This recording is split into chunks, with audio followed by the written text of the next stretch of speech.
He signed the papers with a steady hand, believing he was saving her life. What Roman Varick didn't know was that his wife was carrying his child, and the moment his pen left that page, she vanished into the night with a secret that would break him 5 years later. When the bullets finally come for a little girl with her father's gray eyes, the deadliest man in Blackwater City will learn that some sacrifices don't protect the ones you love.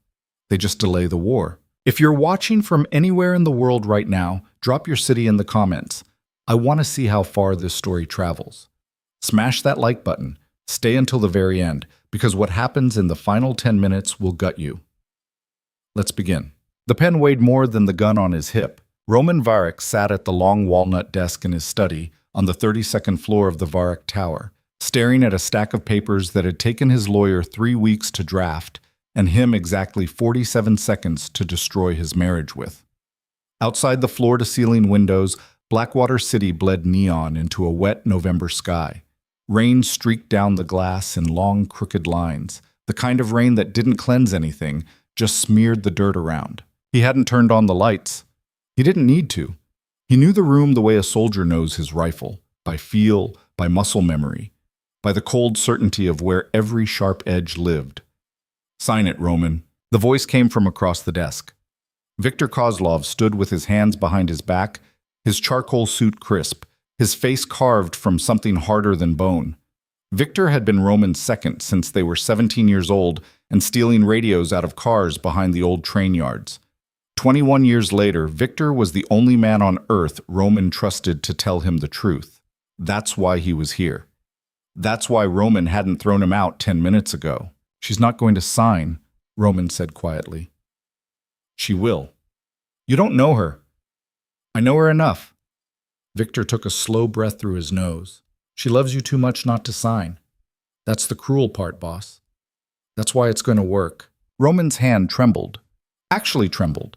He stared at his own fingers like they belonged to a stranger. 38 years old, and he'd pulled a trigger on men twice his size without so much as a flutter. And now a 4-ounce pen was going to unmake him. He pressed the nib to the paper. He thought about Elena laughing in the kitchen 2 summers ago, flour on her cheek, music playing from a speaker he'd bought her because she said the house felt too quiet. He thought about the way she curled into him at night, her hand flat against his chest like she was listening for something only she could hear. He thought about the last time they made love, 3 weeks ago, her whispering his name in the dark like a prayer she wasn't sure would be answered. Then he thought about Anton Grebov's son, 9 years old, a bullet through his neck in the back of an armored Mercedes because his father had crossed the wrong people. They'd found the boy still buckled into his booster seat. Roman signed. The scratch of the pen was louder than the rain. He signed the second page, the third. His name, over and over, in the same even hand he'd used to sign death warrants, weapons shipments, offshore transfers. Roman Varick. Roman Varick. Roman Varick. Each signature cost him something he'd never get back. When he finished, he closed the folder and slid it across the desk. "Take it to her," he said. "Tonight, before I can change my mind." Viktor didn't move. "Boss." "Tonight, Viktor." "She'll ask why. Tell her whatever you have to tell her. Tell her I'm a bastard. Tell her I've been unfaithful. Tell her I never loved her." Roman's voice didn't crack. He'd practiced this in his head for a month. "Tell her anything that makes her hate me enough to leave and not come back." Viktor picked up the folder like it was something radioactive. His jaw worked. Then, for the first time in all the years Roman had known him, Viktor hesitated. "Roman, you're going to regret this. Not tomorrow, not next year, but one day you're going to wake up and I'll regret it alive," Roman snapped. "She gets to be alive too. That's the trade." Viktor looked at him for a long moment. Then he nodded once, a sharp, economical gesture, and walked out of the study. The door clicked shut. The elevator pinged somewhere down the hall, and Roman Varick, the most feared man in Blackwater City, put his face in his hands and sat in the dark for a very long time.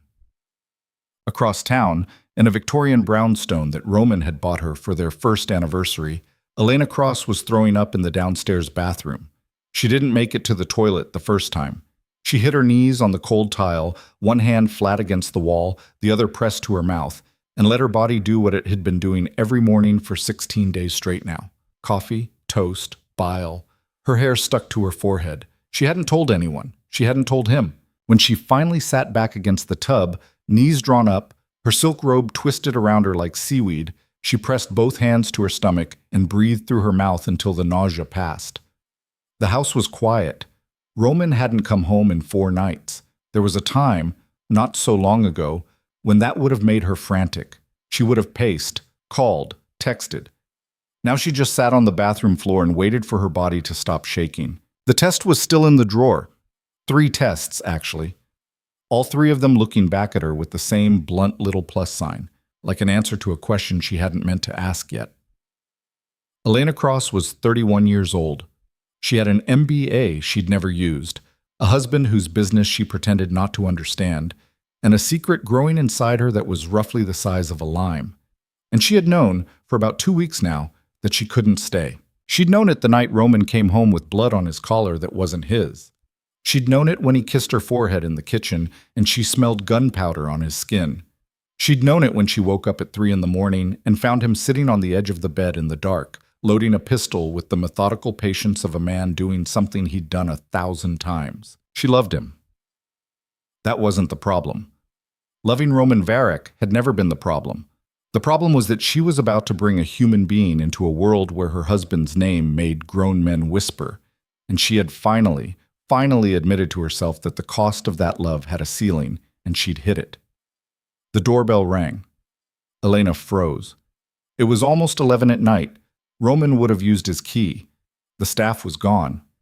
She listened, and the bell rang again, 2 short, polite pulses. She pulled her robe tighter and padded through the hall in bare feet. When she checked the security monitor by the front door, her stomach dropped for a different reason. Victor. He was standing on her porch in the rain, no umbrella, a manila folder tucked under one arm. His head was slightly bowed. He looked from this angle like a man at a funeral. She opened the door. "Elena." "Where is he?" she said. Her voice came out smaller than she meant it to. "Victor. Where's Roman? Is he—" "He's fine." Victor stepped inside without being invited, which he had never done before in his life. Water pooled around his shoes on the hardwood. He wouldn't quite meet her eyes. "He's alive. He's at the tower." "Then what—" "He sent me to give you something." He held out the folder. Elena looked at it, looked at Victor's face, looked at the folder again. A cold, slow thing crawled up her spine, vertebra by vertebra. "What is it?" "Open it." "Victor, what—" "Open it, Elena. Please." She took the folder. Her hands were steady, which surprised her. She walked into the front sitting room, the one with the piano she never played and the fireplace Roman always lit when he came home. And she sat down on the edge of the leather couch and opened it. The top page had the state seal. The word dissolution. Her name. His name. His signature 3 times in that clean, aggressive slant she'd seen on 1,000 birthday cards and post-it notes and love letters tucked into her coffee cup in the morning. She didn't cry. Not yet. "He's divorcing me." "Yes." "Why?" Victor stood on the other side of the room. He clasped his hands in front of him, and for a moment Elena could see the 17-year-old boy Roman had told her about, the one who'd slept in abandoned buildings with her husband before either of them knew what power tasted like. "He wants me to tell you he's been seeing someone else." Victor's voice was flat. "He wants me to tell you he never loved you, that you were a distraction, that he married you because you were beautiful and easy." Elena's breath left her body in one ragged push. "He wants me to tell you he—" "Stop." "Elena." "Stop, Victor." The room was very quiet. Somewhere upstairs the grandfather clock ticked. Rain tapped the windows. Elena stood up slowly. She walked to Victor and she looked up into his face and she said very calmly, "Tell me the truth, right now. Tell me the actual truth, or I swear to everything I have left, I will walk into that tower tonight and I will ask him myself. And if you lie to me, I will know." Victor closed his eyes. "He thinks you're going to die if you stay married to him," he said. "There's a war coming, a bad one. Dragov out of the Eastern Bloc. He's moving pieces. Roman thinks if you're his wife, you're a target. He thinks if he divorces you and you disappear, you'll be safe." "So he's sending me away?" "Yes." "Without asking me?" "Yes." "Without talking to me?" Elena, if he talked to you, you'd refuse, and he knows it. He's not giving you the choice because he knows you'd choose wrong. That's what he said to me. She'd choose wrong. Elena laughed. It came out ugly. That arrogant. She pressed her palm flat against her mouth. She didn't finish the sentence. She turned away from Victor, her back to him, and she stood there shaking, the folder hanging from her other hand. "I'm sorry," Victor said. "I told him not to do it this way." "Get out." "Elena Get out of my house, Victor." He went. He set his business card down on the entry table. She could hear the little slap of it on the marble. And he walked out into the rain and closed the door behind him. Elena stood in the middle of her sitting room for a long time. Then she sat down on the rug. Just sat down, right there, the folder in her lap, her robe bunched around her hips, and she put both hands on her still flat stomach, and she did not cry. She thought very clearly, for the first time in 16 days, he doesn't know. Doesn't know I'm pregnant. And in the next breath, the thought that would rearrange the rest of her life. I'm not going to tell him. She moved in silence. That was the part later that people would have trouble understanding. How a woman raised in Connecticut comfort, a woman who'd never packed her own luggage before she met Roman, had moved with the economy of a professional. But Elena had been married to Roman Varric for 6 years. She had watched him. She had listened, even when he thought she wasn't listening. And somewhere in her, beneath the book club membership and the monthly charity galas, there was a woman who had been quietly mapping her own escape routes for a long, long time. She just hadn't known she was doing it until that night. She went upstairs. She opened the walk-in closet and she pulled down the soft-sided black duffel from the top shelf, the one Roman had given her in case of emergency, in case something happens and I can't reach you. Inside it, as he'd shown her, was $40,000 in cash in 3 currencies, a clean passport and a name she'd never used, and a prepaid phone still in its plastic wrap. She added 2 sets of clothes. Underwear, a hoodie, 1 framed photograph, which she took out of the frame, a small pouch of jewelry her grandmother had left her. Nothing Roman had bought her, nothing traceable. She stood in front of the mirror in the closet that smelled like his cologne, and for the first time since the folder landed in her hands, she felt the tears come. She let them. She didn't fight them. She cried in total silence, tears streaming, her mouth open, her hand pressed to her lower abdomen. And when she was finished, she splashed cold water on her face and she zipped the bag. In the kitchen, she took her wedding ring off. She set it on the island, on top of a post-it note, and then she picked up the pen and she stopped. "What did you write? Dear Roman, you broke my heart in the most expensive way a man can break a heart, by trying to save me from yourself. I hope you rot in the tower you built. I hope you think of me every night.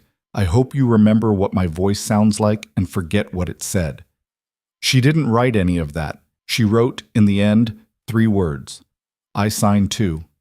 And she left. She took the back stairs down to the garage. She didn't take the Range Rover Roman had bought her. She took the old Honda the housekeeper used for grocery runs, the one with the dent in the passenger door and the bobblehead on the dash. She drove out through the service alley, turned right on Grand, and did not look back. She drove for 6 hours. Somewhere past the second state line, she pulled into the parking lot of a 24-hour diner and she finally broke. She sat in the Honda with the engine ticking in the cold, and she cried until her whole body hurt, until she thought she might throw up again, until there was nothing left in her, and the only thing holding her upright was the small, insistent fact of the lime-sized life inside her. Then she wiped her face and she went inside, and she ordered coffee she couldn't drink and a slice of pie she ate every bite of, and at 5:47 in the morning, under the yellow fluorescent lights of a diner she'd never seen before in her life, Elena Cross stopped existing. A woman named Sarah Miller took her place. 4 nights later, Roman stood in the doorway of a bedroom that still smelled like her shampoo. He had come home expecting an empty house. He had not expected it to feel like this. The empty was, he hadn't had a word for it until this moment. It was a presence, not an absence. It sat in the chairs she used to sit in. It stood in the kitchen where she used to hum while she cooked. It was in the light over the piano that she'd always left on for him when he came home late, and which was now, for the first time in 6 years, off. He walked through the house like a man walking through a museum of his own life. In the kitchen, on the island, the post-it note was still there. Under it, her wedding ring. He picked up the ring. He read the note. I signed too. He read it a second time, a third. Then Roman Varek, the man who had ordered the execution of Yuri Solikin in front of his own brother, the man who ran half the ports on the eastern seaboard, the man whose name the police commissioner would not say out loud in his own home, put his hand flat on the marble countertop, leaned forward, and made a sound he hadn't made since his mother died when he was 11 years old. It was not a cry. It was more private than that. It was a sound a man makes when he finally understands what he has done. He slid down the side of the island, and he sat on the cold kitchen floor with his wife's wedding ring in his fist, and the sun came up over Blackwater City, and he didn't move for 3 hours. By noon, he was operational again. He called Victor. Victor arrived within 12 minutes, which meant he had been waiting for the call. Roman was showered, shaved, in a black suit. His eyes were clear, his hands were still. This was the Roman Victor knew, the one that made men on 4 continents sleep with a gun under the pillow. Find her, Roman said. Boss, I'm not going to bring her back. I'm not going to talk to her. I'm not going to send her flowers or a card or a man. I'm going to know where she is. I'm going to know what she eats for breakfast. I'm going to know the name of her landlord and the make of the car she drives and the route she takes to whatever job she takes. And I am going to make sure that no one, Victor, not Dragov, not the Bratva, not a purse snatcher on the street, gets within 50 feet of her. Do you understand me? Yes. Quietly. Yes. She is not to know. Victor paused. And if she's with someone else? Eventually? A man? The muscle in Roman's jaw jumped once. Then I'll know that too, he said, and I'll leave her alone. That's the deal I made. That's the whole point. Victor nodded. Go, Roman said. Victor went. Roman stood in his study on the 32nd floor, the city laid out beneath him like a circuit board, and he slipped his dead wife's wedding ring onto the chain around his neck, next to his mother's crucifix, and he tucked them both down under his shirt where no one would ever see them. He didn't know she was pregnant. He wouldn't know for 5 years. She settled in a town called Cedar Hollow, population 18,000, tucked into the foothills of a mountain range she couldn't have found on a map 3 months earlier. It was the kind of town where people waved at you from their trucks, and the grocery store closed at 9. She rented a small yellow house with a fenced yard and a porch swing. She got a job at the public library, shelving books 20 hours a week.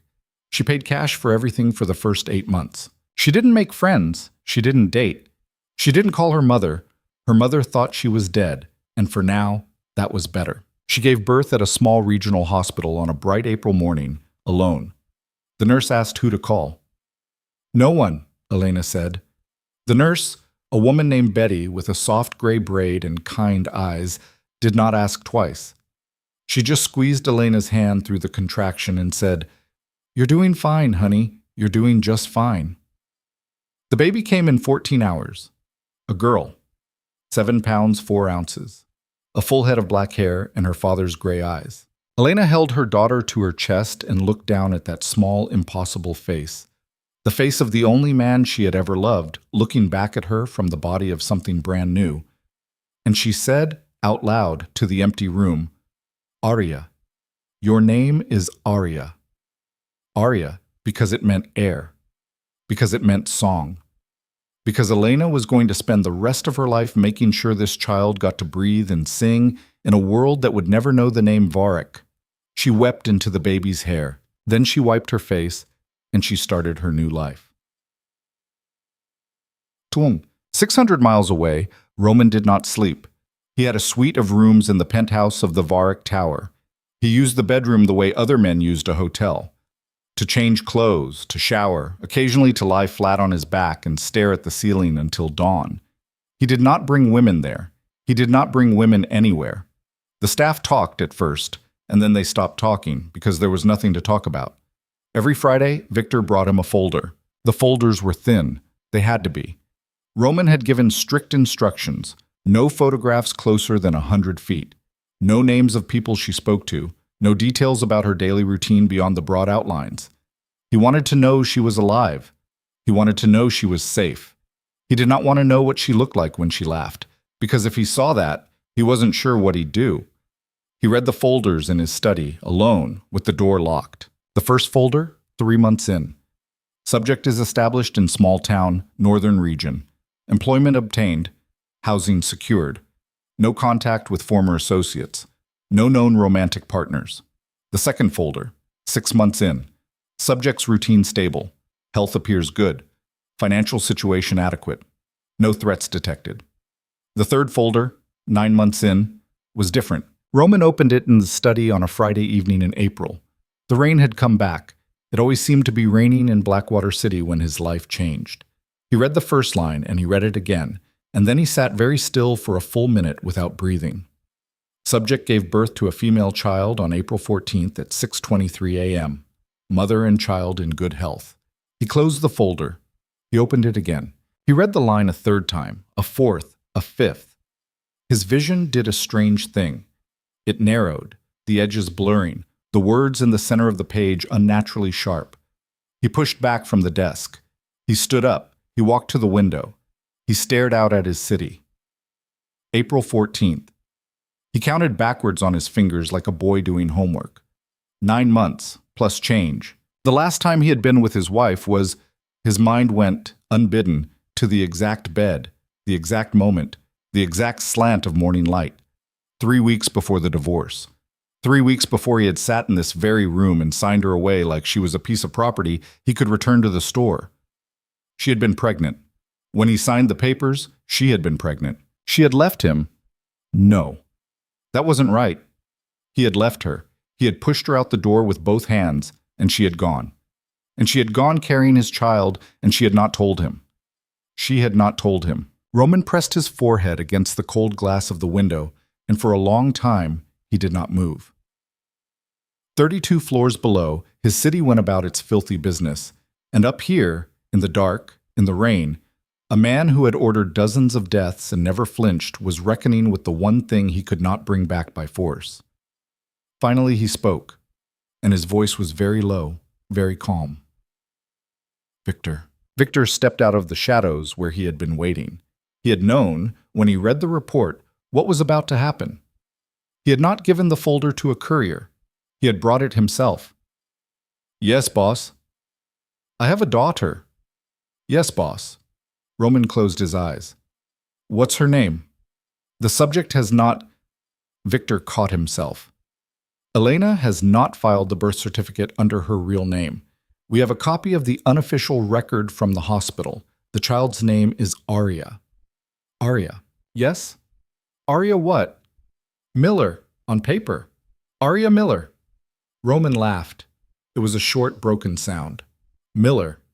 His wife had become someone named Sarah Miller, and his daughter was Arya Miller, and somewhere in a small town he had never heard of, his entire life was walking around under a name that wasn't his. He turned around. Nobody, he said.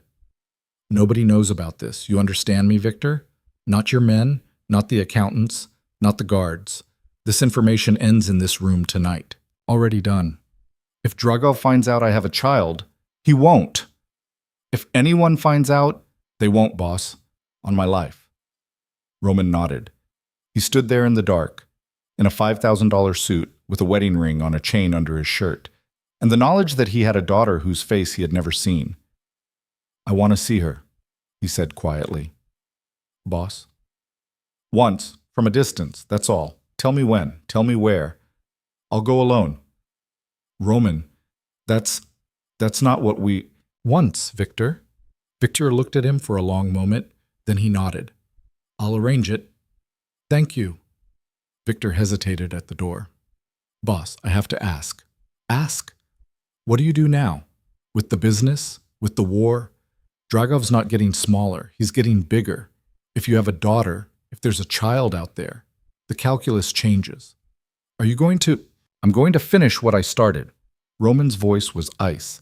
I sent her away to keep her safe. If I run out now, she's not safe. Dragov has to die. Every man with a grudge against the Varric name has to understand what happens when they think about my family. Then I can think about something else. And if that takes 10 years, then it takes 10 years. Victor nodded. He closed the door behind him. Roman stood alone in the dark, and he pulled the chain out from under his shirt, and he held Elena's wedding ring between his thumb and forefinger, and he did the only thing he had left to do. He made a promise to a child he had never met. I won't come near you, he thought. I won't touch you. I won't let you know my name. But as long as I'm breathing, no one will ever hurt you. I swear it. On everything I am, on everything I've done, on everything I'll do. He slid the ring back under his shirt, against his sternum, where his heart was still, somehow, beating. Outside, the rain kept coming. 3 weeks later, on a Saturday in early May, a plain black SUV with tinted windows parked 3 blocks from a small yellow house in Cedar Hollow. Inside the SUV, Roman Varek sat in the back seat, in jeans and a dark jacket, and a baseball cap pulled low over his eyes, and he watched. He watched a young woman with her hair pulled back into a messy bun push a stroller down the sidewalk. She was wearing a denim jacket he didn't recognize. She had lost weight. She had gained a kind of quiet he didn't remember. She was laughing at something, at the baby, he realized. She was laughing at the baby in the stroller, who was apparently telling her a very serious story using nothing but spit bubbles in one tiny outraged fist. Roman pressed his hand flat against the window. The stroller rolled past, 20 feet from the car. He could not see the baby's face from this angle. Only a flash of dark hair under a pink cotton hat. Only a tiny hand waving at the sky. Elena stopped at the corner. She looked both ways. She bent down over the stroller to adjust something. A sock, a blanket, Roman couldn't tell. And she smiled at her daughter, and for a single, searing half-second, Elena looked up and her gaze swept past the SUV without seeing him. Roman did not breathe. She straightened up. She crossed the street. She kept walking, and he watched her go until the stroller turned a corner and disappeared, and then he sat in the back of the car with both hands flat on his thighs, and he did not make a sound. Boss. Drive. Boss, are you? Drive, Victor. The car pulled away from the curb. Roman did not look back. He did not look back because he knew, with a certainty that chilled him, that if he looked back, he would get out of the car, and he would run down that sidewalk, and he would fall on his knees in front of his wife, and beg her to come home, and it would be selfish, and it would be weak, and it would be the last mistake he ever made. So he faced forward. He faced forward all the way to the interstate. He faced forward all the way back to the city that ate men for a living. And somewhere behind him, in a town whose name he would not say out loud even in his sleep, a woman pushed a stroller home and hummed to her daughter. And did not know, did not even suspect, that the deadliest man in Blackwater City had just watched her cross a street and had chosen, for the second time in his life, to let her go. 5 years passed. They passed quietly for Elena, which was the whole point. Arya learned to walk at 13 months, a tottering drunk sailor walk across the living room rug, arms out, grinning so hard her whole face scrunched up. She learned to say mama at 14 months and no at 15, and the order of those 2 words was, Elena thought privately, a pretty good summary of motherhood. She started preschool at 3. She had a best friend named Lucy with a gap in her front teeth. She had a stuffed rabbit named Mr. Pepper that was missing 1 ear. She cried at thunderstorms and laughed at her own farts, and refused, absolutely refused, to eat anything green. She had her father's eyes. Elena never stopped noticing it. Every morning, when she lifted Arya out of her little bed, she would look down into those serious gray eyes and feel the ghost of Roman pass through her like a current. Sometimes she wanted to scream at the unfairness of it. Sometimes, in the middle of the night, she held her daughter in the dark, and she whispered things to her that she could never say to anyone awake. Your father was a good man who did bad things. Your father loved you before he knew you existed. Your father is the reason you have this nose. Your father doesn't know your name. And sometimes, God help her, sometimes she missed him so badly it knocked her flat. She had not dated. She had not even considered it.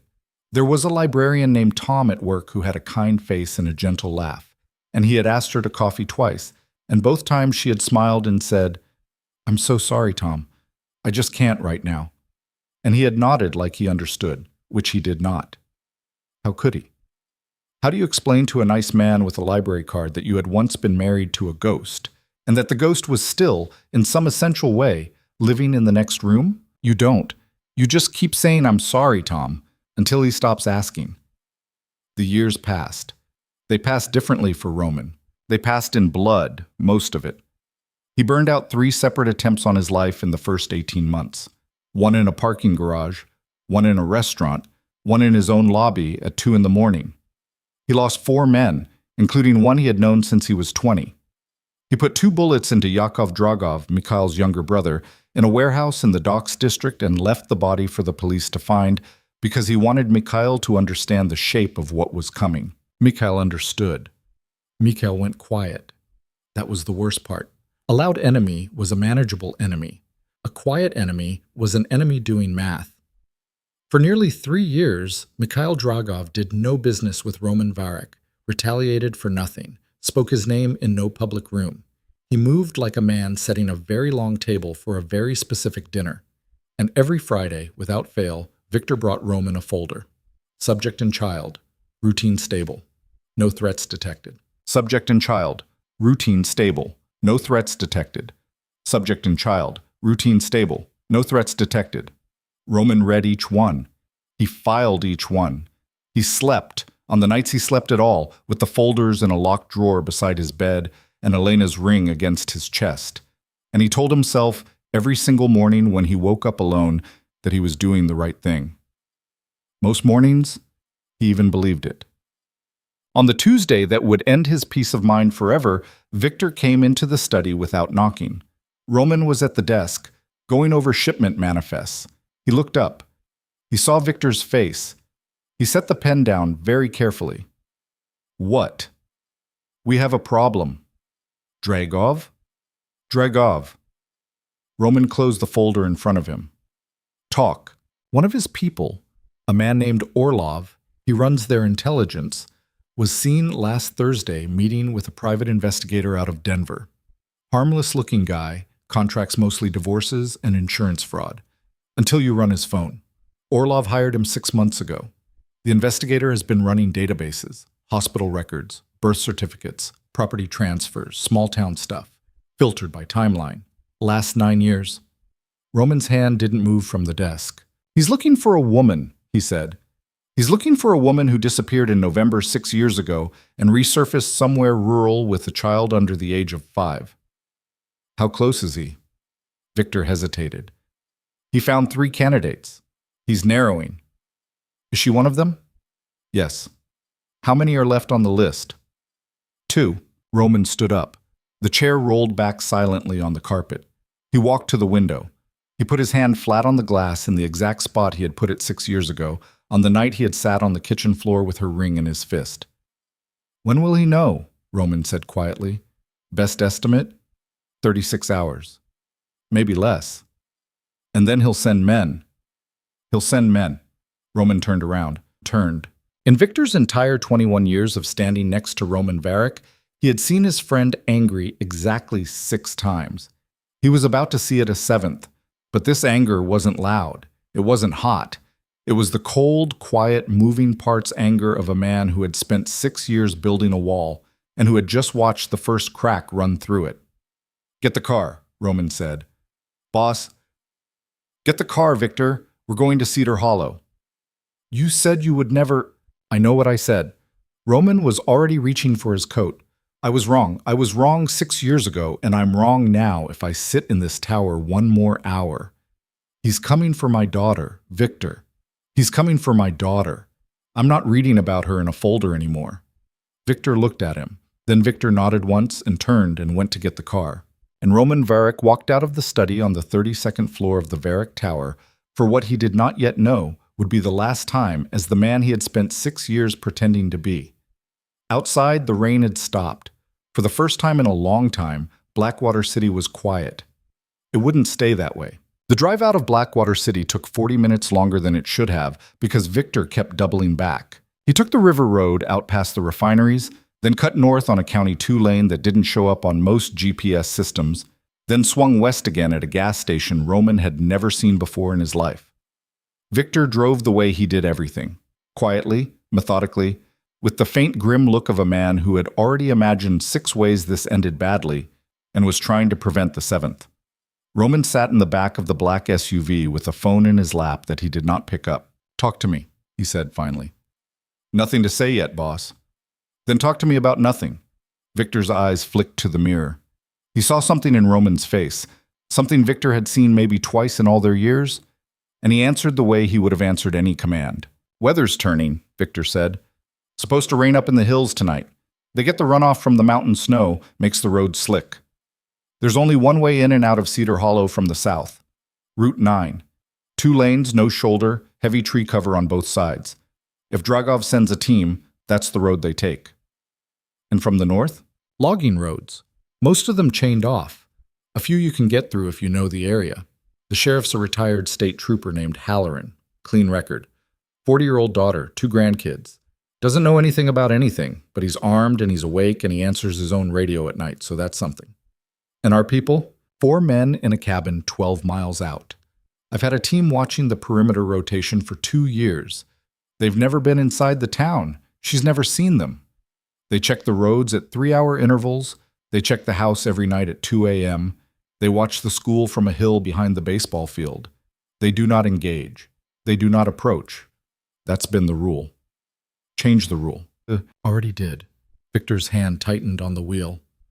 As soon as I got the Orlov report, I put them on active. 2 in the town, 2 on the approach roads. If a stranger sneezes in the wrong direction, we'll know. Roman nodded.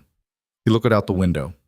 The sun was starting to drop behind the tree line, the light turning that particular late afternoon color that always made him think of his mother's hands, of how they had looked in the last week of her life, in a hospital room with the blinds half drawn. He did not know why he was thinking about his mother now. He did not want to be thinking about his mother now.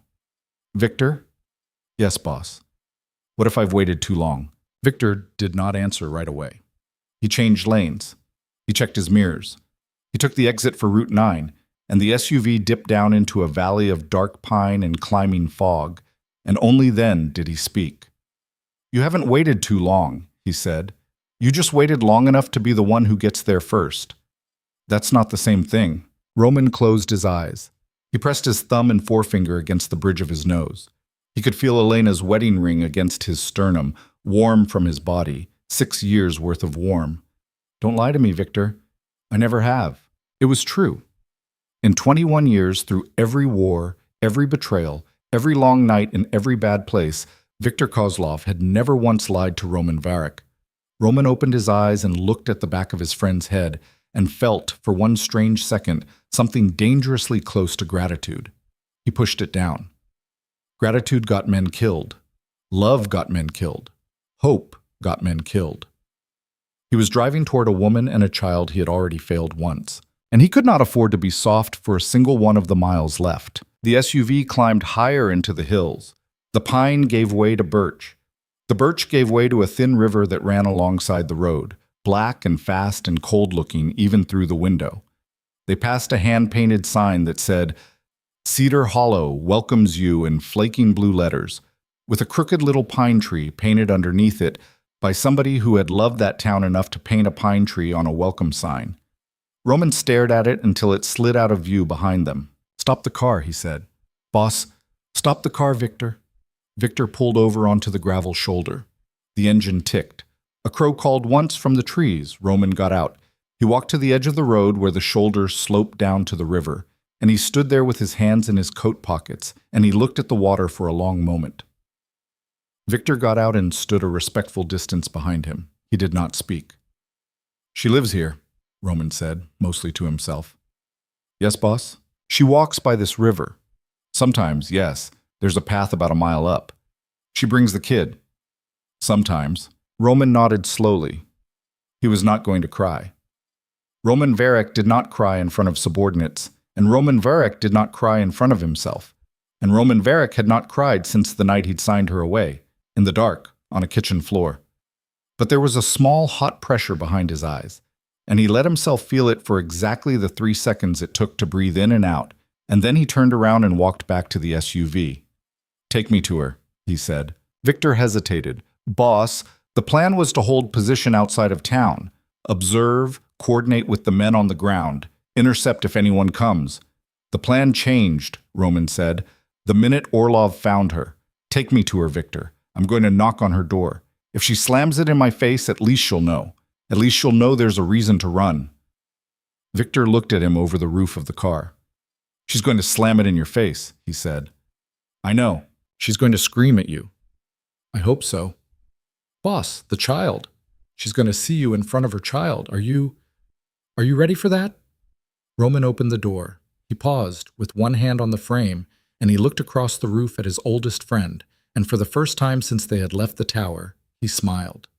It was not a good smile. It was the smile of a man who had run out of options and was finally, privately, relieved. No, he said, but I'm going to do it anyway. They got back in the car. The yellow house sat at the end of a cul-de-sac named Birch Lane, in a neighborhood that looked like every other neighborhood in every other small town in the country. Uneven sidewalks, chain-link fences with lilac bushes pushing through, a basketball hoop on a pole with a sagging net.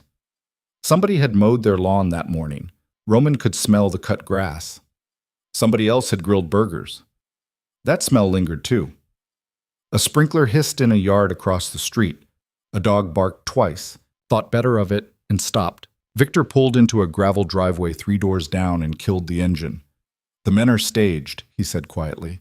One on the corner of Birch and Oak, pretending to fix a mailbox. One in a landscaping truck on the cross street. I'm going to stay with the vehicle. You have 90 seconds of hard cover if anything goes wrong. After that, we're improvising. Nothing's going to go wrong. Everything is going to go wrong, boss. It just hasn't gone wrong yet. Roman almost laughed. He got out. He walked. The sun was low and amber through the trees. Somewhere nearby, a kid was shrieking with laughter. The kind of high, pure shriek you only ever hear from a child who has never been afraid of anything in her life. Roman slowed his pace. He made himself take it in. The sound of the sprinkler, the smell of grass, the crunch of gravel under his shoes, the particular golden weight of this small, ordinary hour on this small, ordinary street, and the knowledge that if he had been a different kind of man, this could have been his life. He turned up the walk of the yellow house. There were 3 empty flower pots on the porch steps. A pair of tiny purple rain boots by the door, turned over to dry. A welcome mat that said, in blue script, "Y'all come in," which made something twist hard in his chest.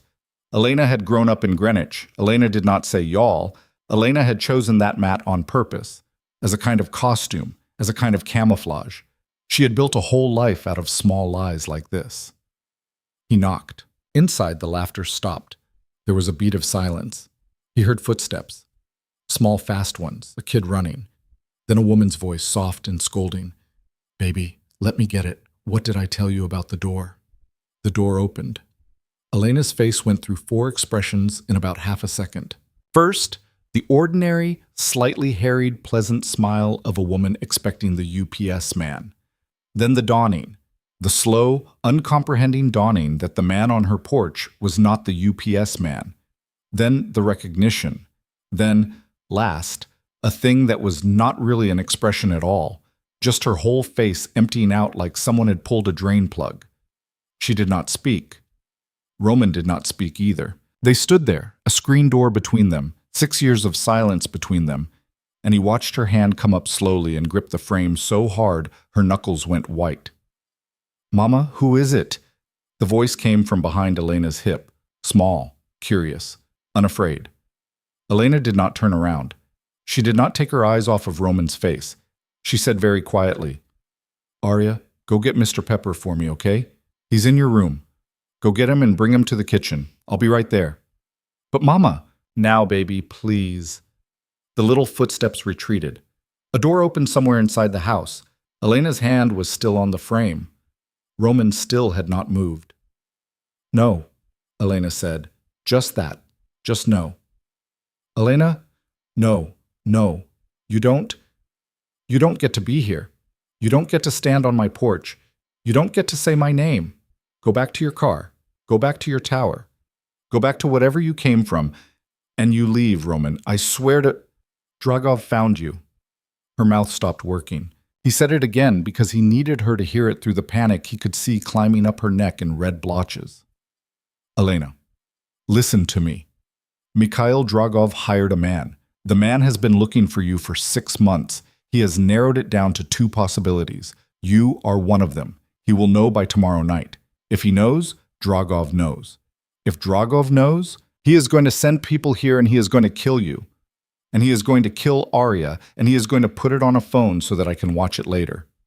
So I need you to open this door and I need you to listen to me for 5 minutes and then I swear, Elena, I will do whatever you want. I will leave. I will stay. I will die on this porch. Whatever you want. But first you have to let me in. Her breath was coming in short, hard pulls. Her pupils had blown wide. She looked for a moment like a woman about to pass out. You're lying. I'm not. You're lying, Roman. You're standing on my porch after 6 years and telling me, when has Victor ever been wrong? She closed her eyes. In the dim hallway behind her, Roman could see the edge of a child's drawing taped to the wall. A stick figure, mom, a stick figure kid, a crayon son with a smiling face.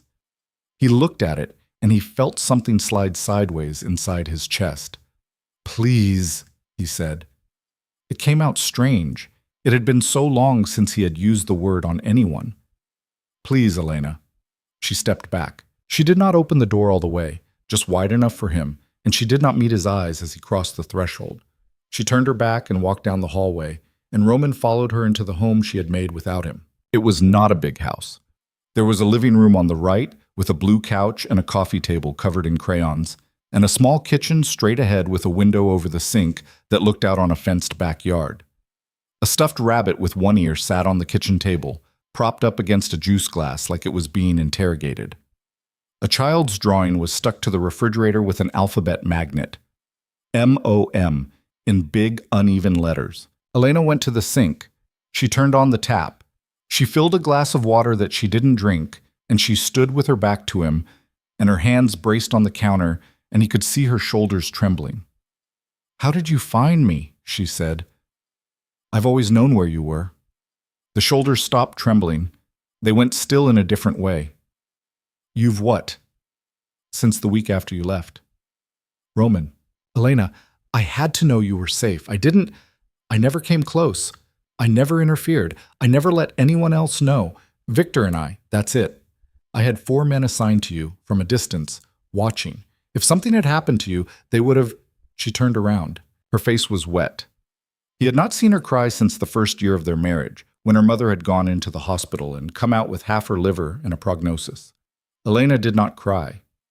Elena swallowed things, and now she was standing in her own kitchen with tears running down her cheeks, and she was looking at him like she did not know who he was. You watched me. Yes. For 6 years. Yes. You watched me push a stroller. You watched me take her to the park. You watched me... God, Roman, you watched me at her preschool play? You watched me at the library pancake breakfast? I saw some of it. You saw it, she said, her voice rising. You saw it, like it was a television show, like I was... Keep your voice down. Don't you tell me... Keep your voice down, Elena. She's in the house. Elena stopped. She put both hands over her mouth. She held them there for a long moment, breathing in through her nose, and then she lowered them slowly, and she said, in a flat, exhausted voice, You saw her. I saw her once. When? When she was 10 months old. You were pushing her in a stroller up by the school. You were wearing a denim jacket. She had a pink hat on. She was waving her fist at the sky. You stopped on the corner, and you bent down and you fixed something. A sock, maybe. I couldn't tell. And you smiled at her, and I watched you smile, and I drove back to the city, and I have not come within 100 miles of this town since. Until today. Elena made a sound. It was not a cry. It was smaller than a cry. It was the sound a person makes when a piece of information lodges somewhere inside them that they are not going to be able to dig out for a very long time. You saw her, she said. Once, Elena. I swear. You saw her and you didn't. I couldn't, you understand? If I'd touched her then, if I'd said one word to her, that was it. That was the life. That was her life, forever.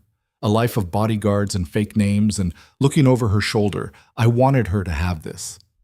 He gestured at the kitchen, at the alphabet magnets, at the stuffed rabbit.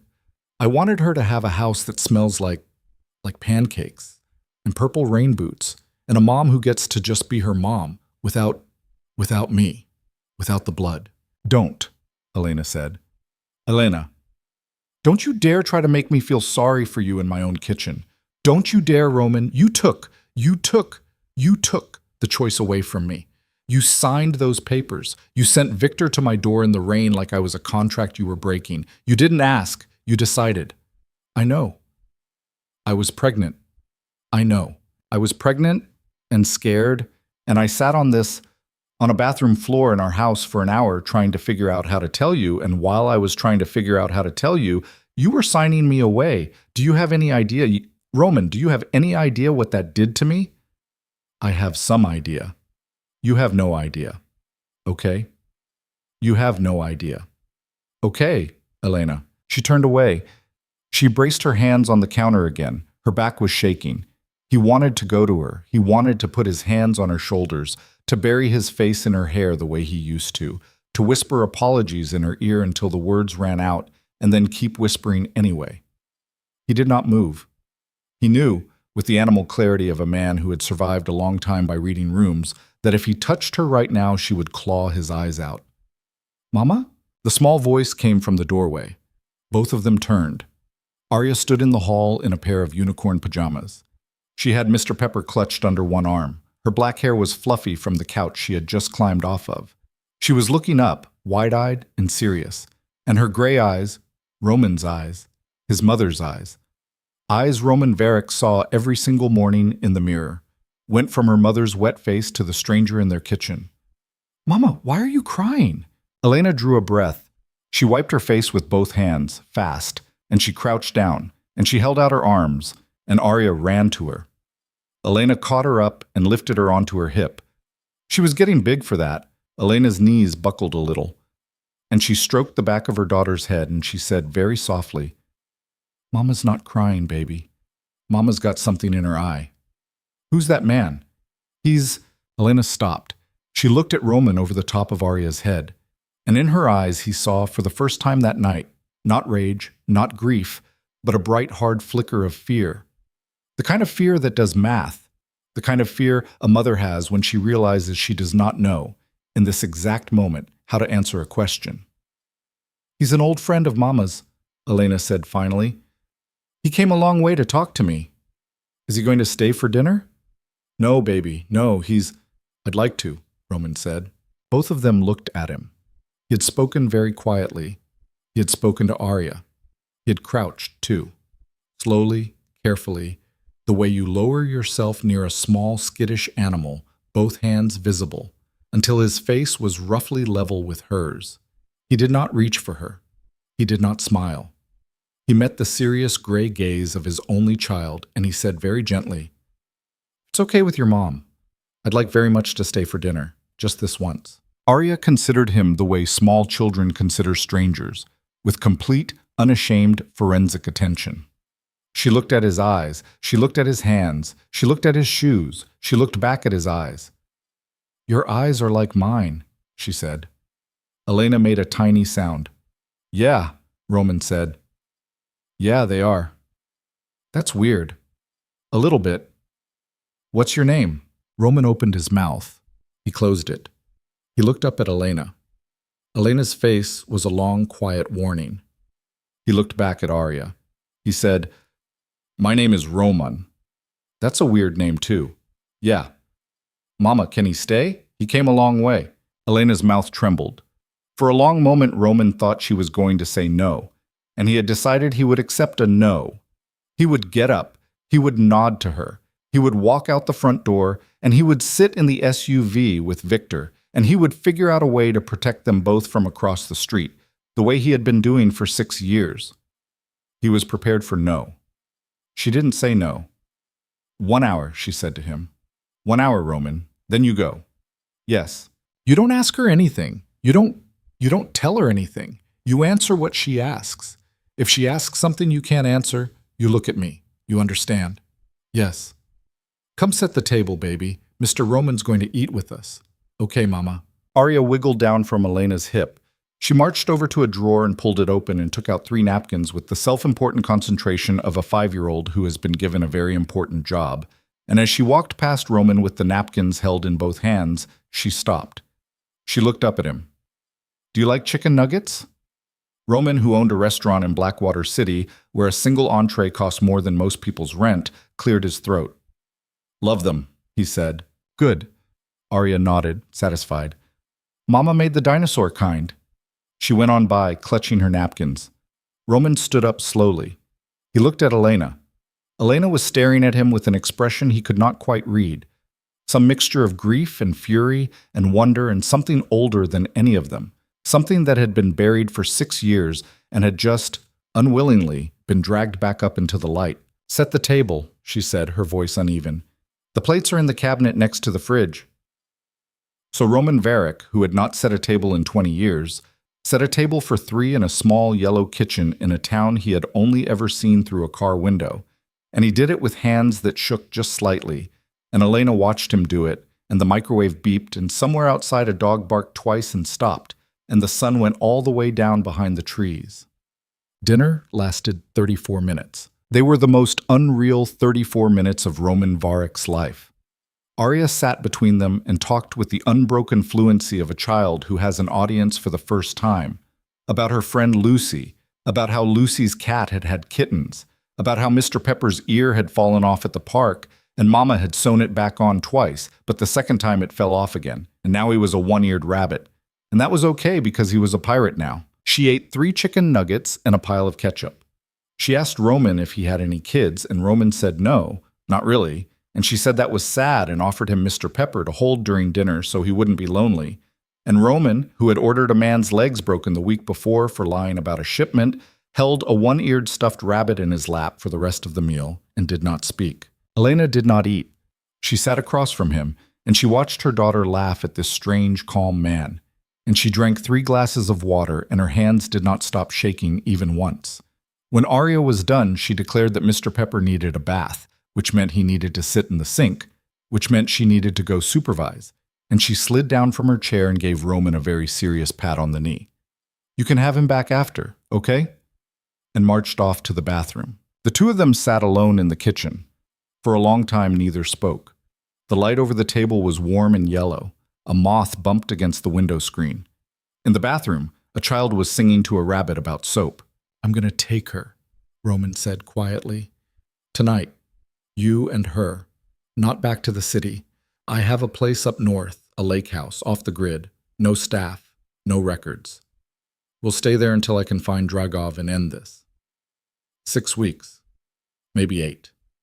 You'll have your own room. Arya will have her own room. You won't see me unless you want to see me. I'll bring Victor. I'll bring 2 other men you'll never meet. After it's done, I will bring you back here and I will disappear again and you'll never have to look at me for the rest of your life. I swear it." Elena stared at the wood grain of the kitchen table. "You're asking me to get in a car with you," she said, "and leave the life I built. I'm telling you that the life you built ends in 18 hours if you don't. I can run. I did it before. Dragov has your photo, Elena. He has your daughter's photo. He has every credit card record, every lease, every hospital bill. You can't outrun that. Not with a 5-year-old, not in a week, not in a year. I can. I have infrastructure. I have people.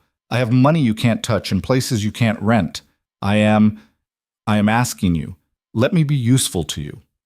One time in my life, let me actually protect you instead of deciding for you." "You're still deciding for me," she said flatly. "You just brought a gun this time." Roman exhaled. He rubbed his mouth with his hand. "Yeah," he said. "I guess I am." She looked at him then. It was the first time she had really looked at him since she had opened the door. She looked at his face, at the gray in his temples that had not been there 6 years ago, at the deeper lines at the corners of his eyes, at the chain she could just see, at the notch of his collar that disappeared into his shirt. She had not asked about the chain. She did not ask now. "Does she know?" Elena said. "Know what?" "That you're her father." Roman lowered his eyes. He shook his head. "No." "Are you going to tell her?" "Not unless you say I can." "Not ever, Roman. Not on a lake. Not in a cabin. Not after. Not 10 years from now when she's a teenager and she's angry at me about a curfew and she decides to go looking. We agree on that tonight, or I don't get in the car." "Elena, that's the deal." He was quiet for a long moment. He thought about his daughter sitting in his lap, solemnly offering him a one-eared rabbit. He thought about her saying, "Your eyes are like mine." He thought about every Friday folder, every thin page of words on a desk that would never again be enough. He thought about what it had cost him 6 years ago to sign his name. He thought, this is what it costs now. "Okay," he said, "say it. I won't tell her I'm her father. Not ever. Not ever." Elena closed her eyes. A tear escaped. She didn't wipe it. "Okay," she said. "Pack her stuff, a small bag, favorite things. Mr. Pepper. Her blanket. I'll tell her we're going on an adventure." Elena. "What?" "Thank you." She looked at him. Her face was wet again. "Don't thank me, Roman," she said. "I'm not doing it for you." Victor was at the door 3 minutes later, the moment Roman texted him from the hallway. He came in without a word, nodded to Elena the way a man nods to a funeral widow, and went to work. He swept the house, quickly, quietly. He found Elena's emergency bag in the hall closet. She had kept it for 6 years, zipped and ready, and when Roman saw that he had to turn away for a second, Arya was told they were going on a surprise trip to a lake where they might see a moose, and Arya, who trusted her mother absolutely, accepted this the way children accept magic, by believing it. They walked out the front door at 8:47 p.m. Elena did not lock it. Later, she would not remember whether she had locked it. It would not matter. The SUV was pulled up to the curb. The landscaping truck was idling a block away. The man on the corner was no longer pretending to fix a mailbox. Arya was holding Mr. Pepper in one hand and her mother's hand in the other, looking around with the bright-eyed curiosity of a child who had never been outside at night in a nice car before. Roman opened the back door. "After you, kid," he said. Arya climbed in. Elena followed. Roman closed the door. He looked across the roof of the SUV at Victor. "Go," he said. Victor got behind the wheel. The engine started. The headlights came on. The SUV rolled down the quiet street, past the basketball hoop with the sagging net, past the house with the sprinkler still hissing, past the chain-link fence with the lilac bush pushing through. At the end of the block, at the stop sign, Victor paused. "Boss," he said, and his voice had changed. Roman looked up. Coming the other way down the cross street were two black sedans with no front plates. They were moving slowly. Their windows were tinted. They were the kind of cars that, if Roman had seen them in his own city, he would have drawn his weapon before he finished the blink. "Down," Roman said. "Everybody down." Elena pulled Arya into her lap and pressed her flat against her chest. Arya, for the first time that night, got scared. Roman heard her small, hitched breath, heard her start to whimper. And Elena murmured, "Baby, it's okay. It's okay. Mama's got you. It's a game. Put your face against me. Close your eyes." The sedans passed the stop sign without slowing. One, then the other. They did not look. They did not need to look. They knew exactly where they were going. They were going to the yellow house at the end of Birch Lane. Victor eased off the brake. He turned left, away from them. Slow, steady, just another SUV on just another quiet street.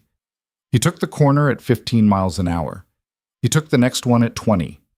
He accelerated, finally, only when the headlights had fallen out of the mirror, and only then, did anyone in the car breathe. In the back seat, Arya pressed her face into her mother's collarbone and started to cry. Elena held her. She looked up, past her daughter's hair, and her eyes met Roman's in the dim glow of the dashboard, and for one long suspended second, neither of them said a thing. Then Elena swallowed, hard, and pressed her lips to the top of Arya's head and closed her eyes. Outside, the hills rose dark against a darker sky. The river ran alongside the road, fast and cold. The SUV climbed. The lights of Cedar Hollow fell away behind them, one by one, and somewhere 8 blocks back a front door was being kicked in by men who had driven a long way for the wrong reasons, and who were about to find a kitchen with an empty chair, a stuffed rabbit missing from a table, and a woman and a child and a ghost gone. For now. The SUV climbed for 2 hours before anyone spoke again. Arya had cried herself out somewhere around the 3rd mile marker, the small, desperate sobs of a child who didn't know why she was afraid, only that her mother's body had gone rigid, and the man named Roman was speaking to Victor in short clipped syllables that sounded like they belonged to a language she had never heard. Elena had rocked her, slowly, in the back seat, her hand cupped against the back of her daughter's head, and she had whispered the same thing over and over, a private little chant. We're okay, we're okay, we're okay, Mama's got you, we're okay. Until Arya's breathing finally evened out and she slumped against her mother's chest, with Mr. Pepper wedged under one arm and her small mouth slightly open. Elena did not move for a long time after that. She held her daughter and she stared out the tinted window at the dark shape of the mountains, and she did not look at Roman. Roman did not look at her either. He sat in the front passenger seat with his phone in his lap, face tilted down, the blue light catching the line of his jaw. Every 2 or 3 minutes the phone would buzz, and his thumb would flick over the screen, and his face would not change. Victor drove. Finally, somewhere past a town whose name Elena did not catch, Roman said very quietly, without turning his head, "They went in at 9:04. Elena closed her eyes. 4 men, he said. Front door, back door, 2 on the perimeter. They cleared the house in 6 minutes. They didn't torch it. That's actually a bad sign. A torch means a message. Leaving it clean means they want to come back. Roman, they know she was there, Elena. They found her toothbrush. They found the refrigerator magnets. They know the mother's real. Roman. He stopped. He turned in the seat. Even in the dashboard glow, she could see the tight gray line of his mouth. What?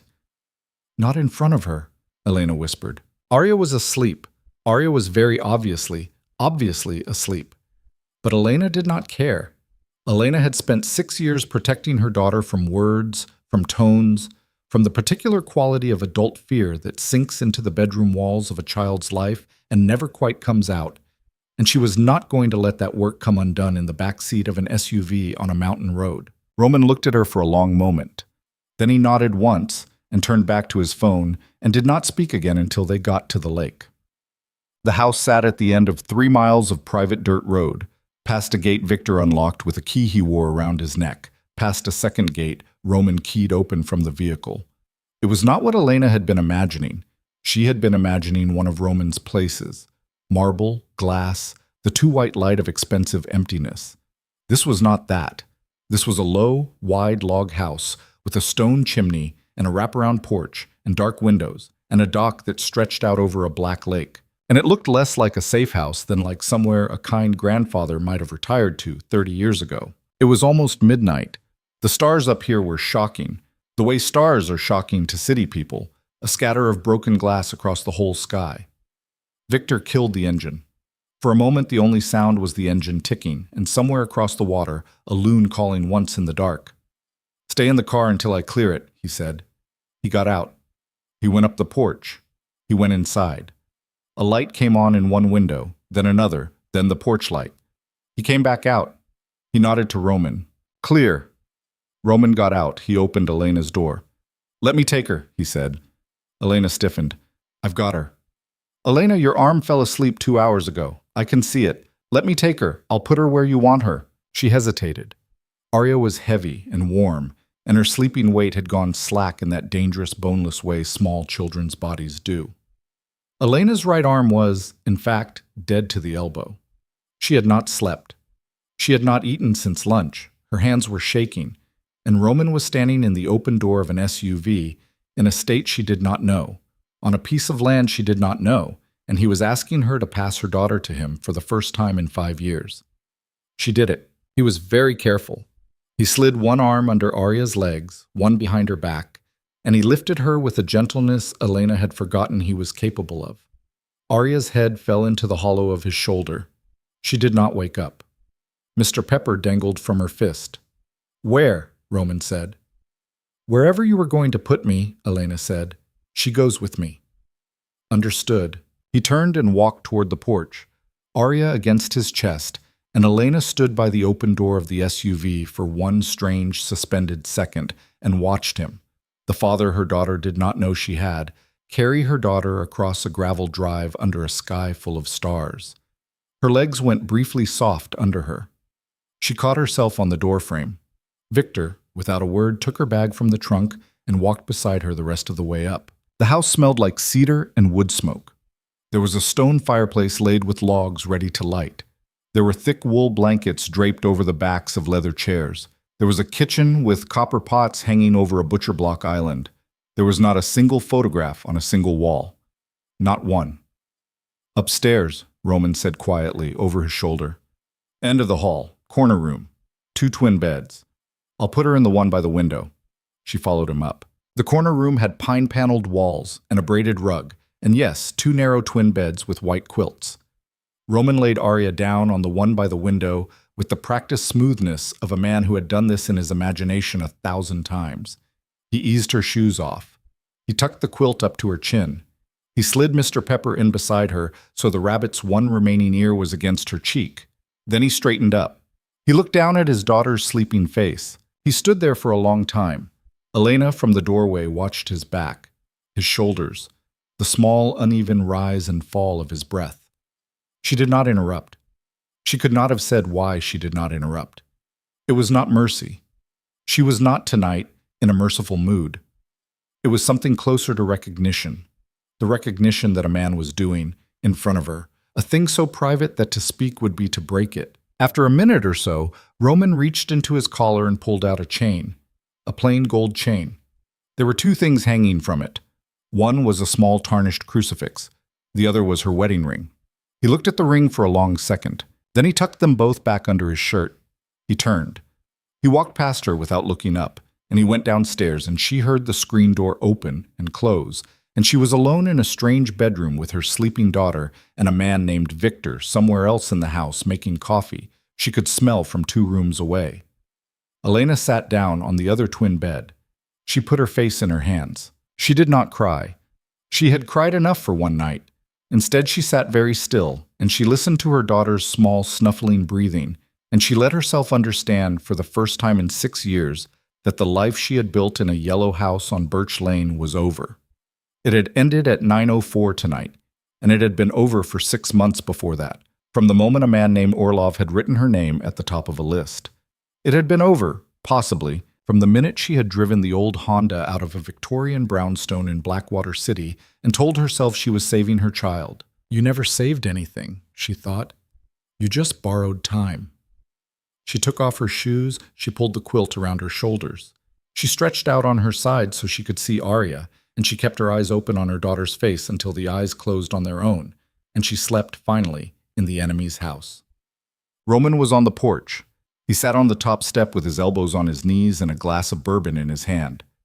Victor came out after a while and sat down beside him and handed him a second glass because the first was already gone. They did not talk for a while. The loon called again somewhere out over the water. A breeze moved through the pines. It's bad, Victor said finally. I know. It's bad in a new way, boss. They didn't torch the house. They didn't toss it. They walked through it the way you'd walk through a rental you're thinking of buying. Orlov's people are meticulous. Dragov didn't send killers tonight. He sent surveyors. Surveyors. He's confirming. He's measuring. He's figuring out how long she's been there, who she talks to, what she was to you.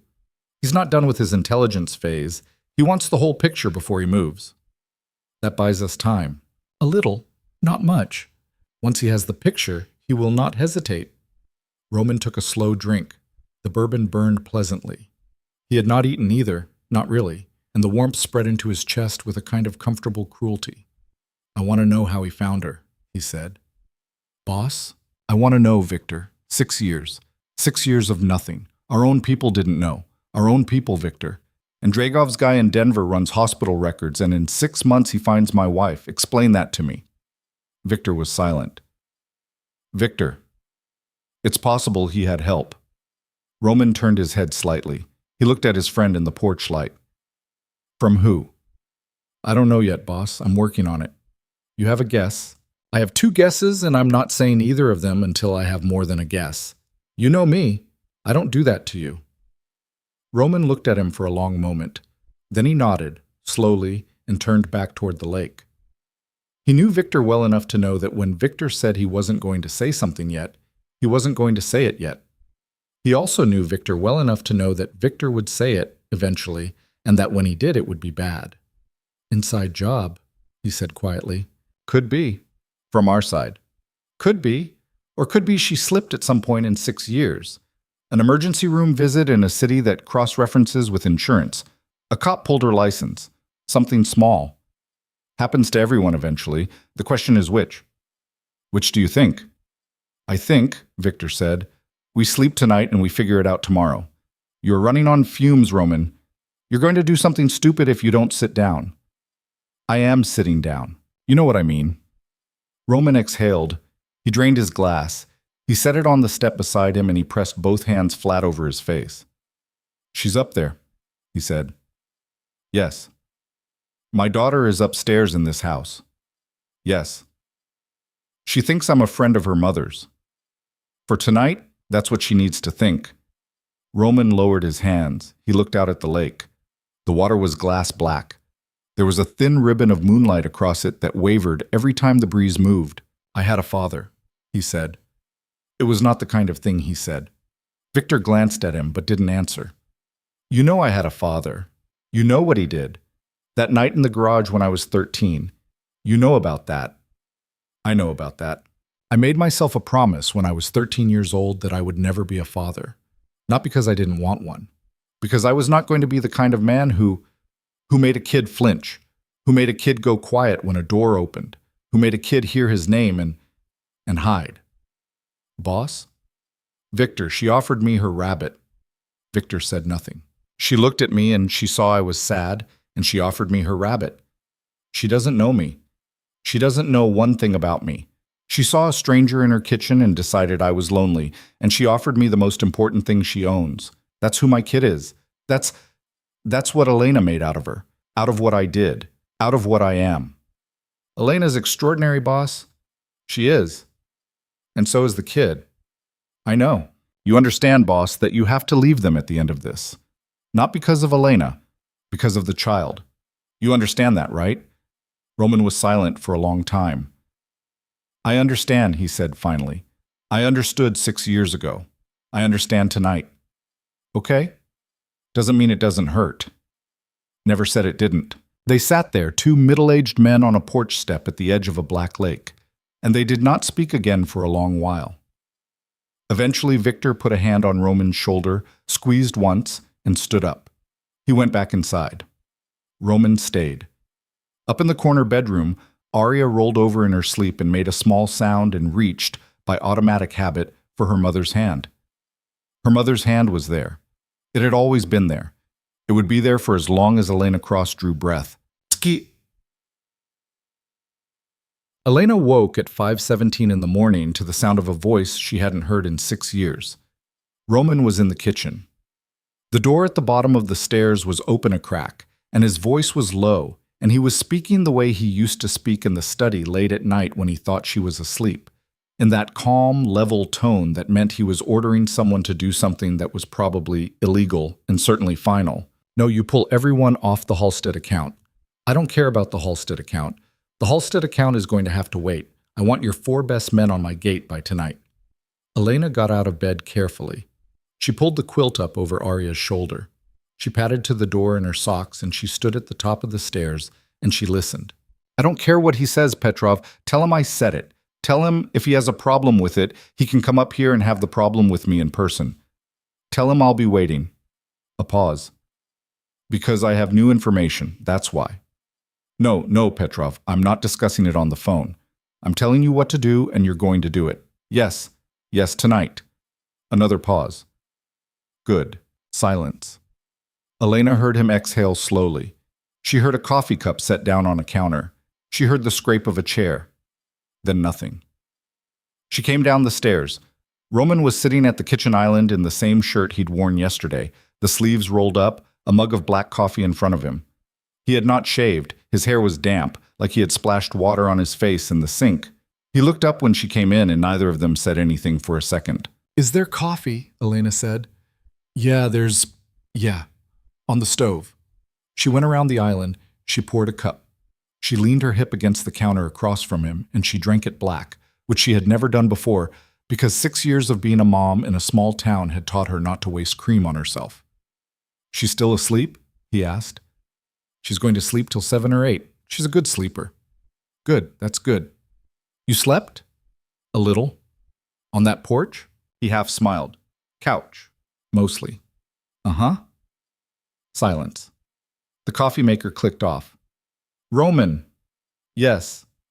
What is this place? He looked up at her. I bought it 11 years ago, he said. Cash through a shell under a name that doesn't trace back. There's no staff, no housekeeper, no gardener.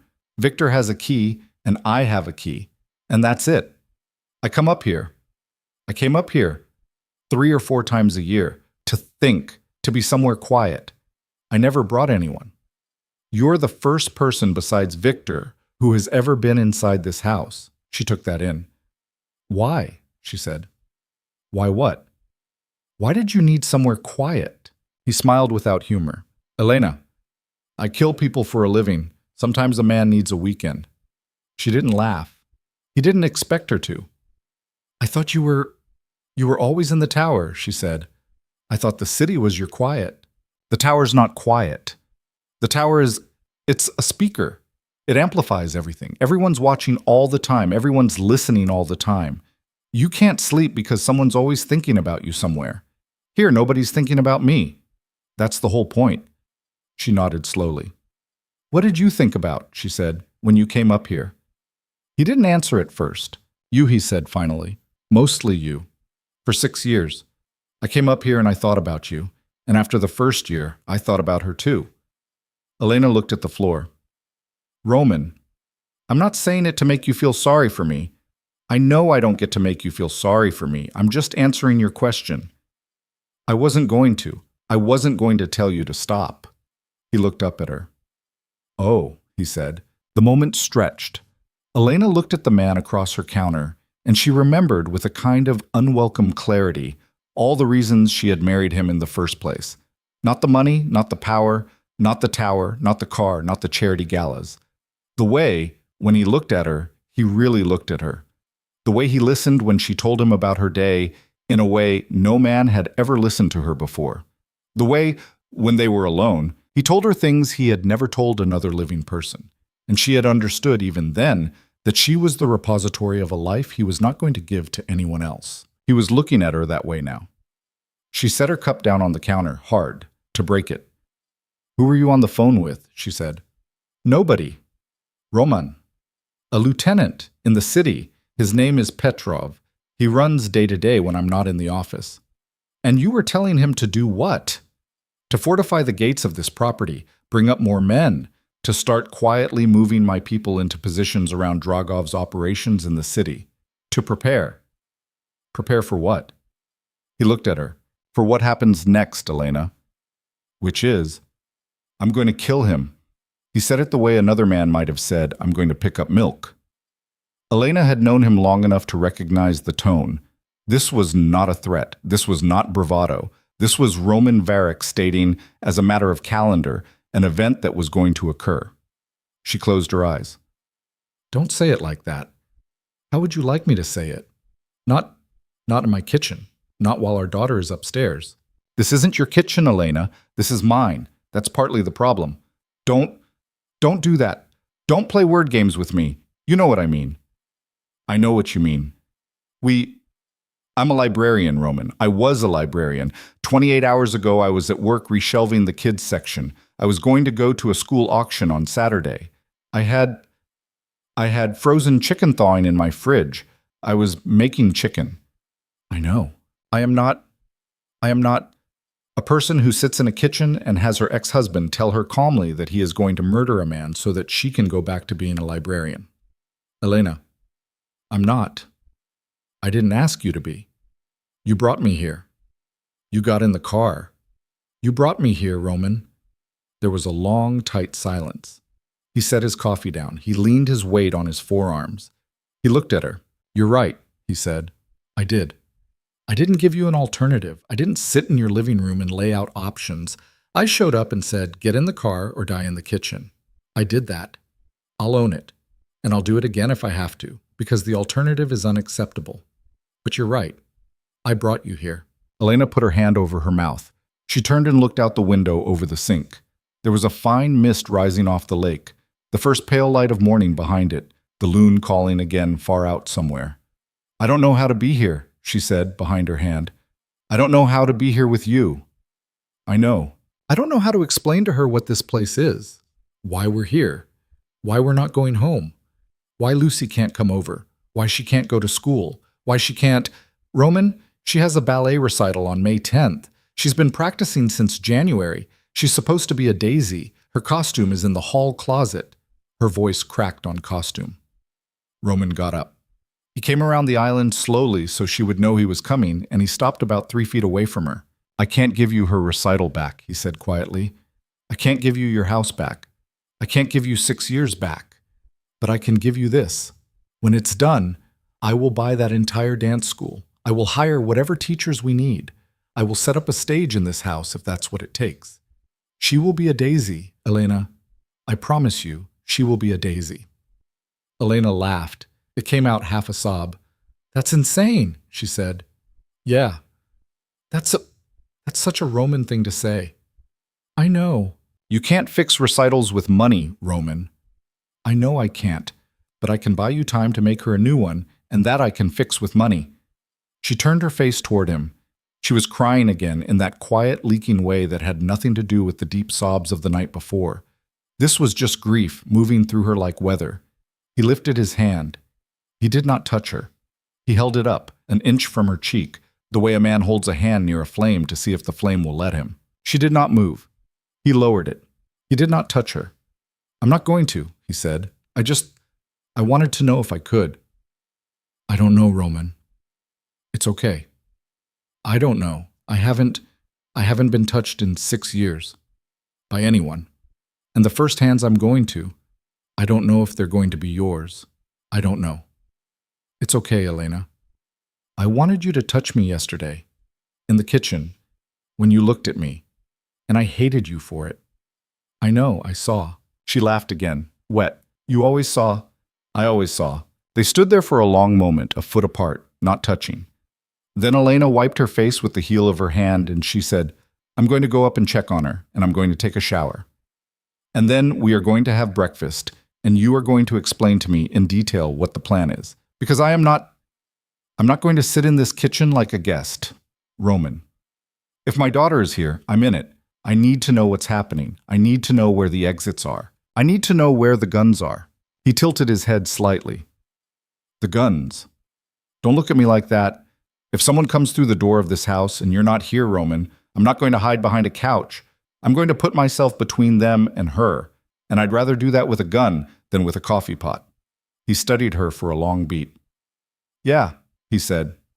Okay, that's fair. After breakfast, I'll show you the safe. Good. Elena. What? I'm glad you're in it. Shut up, Roman. Yes, ma'am. She went upstairs.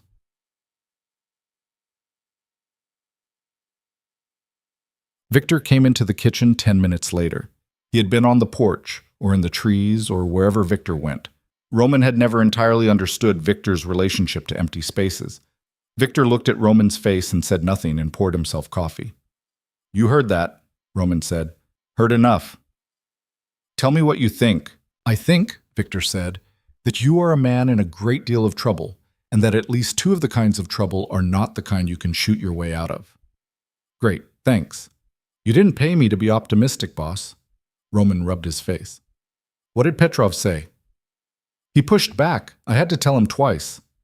He doesn't like me pulling men off the Halstead account. He doesn't like anything that cuts into next quarter, but he'll do it. He's good. Is he good?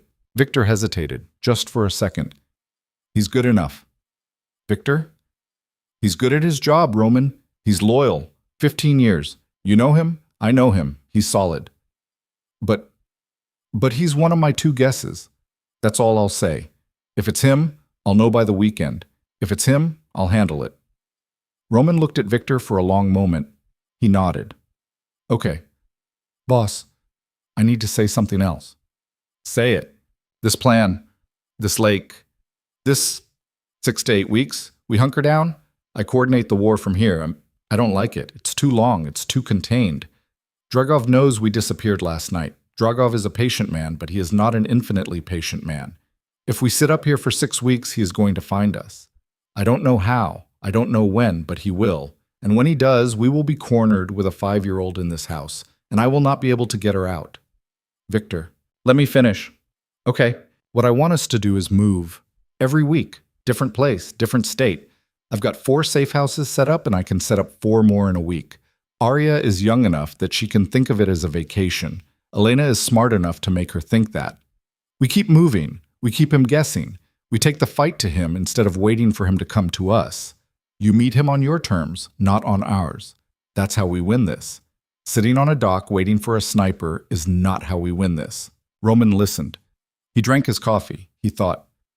Okay, he said. Okay? Okay. You're right. You set it up. We stay here 3 days. Then we move. Then we move again. I want the lake as our staging location, not our final location. We come back here between moves, we regroup, we go out again. If Drago finds this place, we abandon it. You and I go hunting. And Elena and the kid. Stay with 2 of our best. Somewhere he'll never look. Victor nodded. That works. Set it up. Already started. Of course he had. Roman half smiled and set down his mug. And Victor? Yes, boss. The other guests? Victor looked at him. I'm not saying it yet, he said. Okay. But if it's that one, boss, if it's that one, it's going to change things. Define things.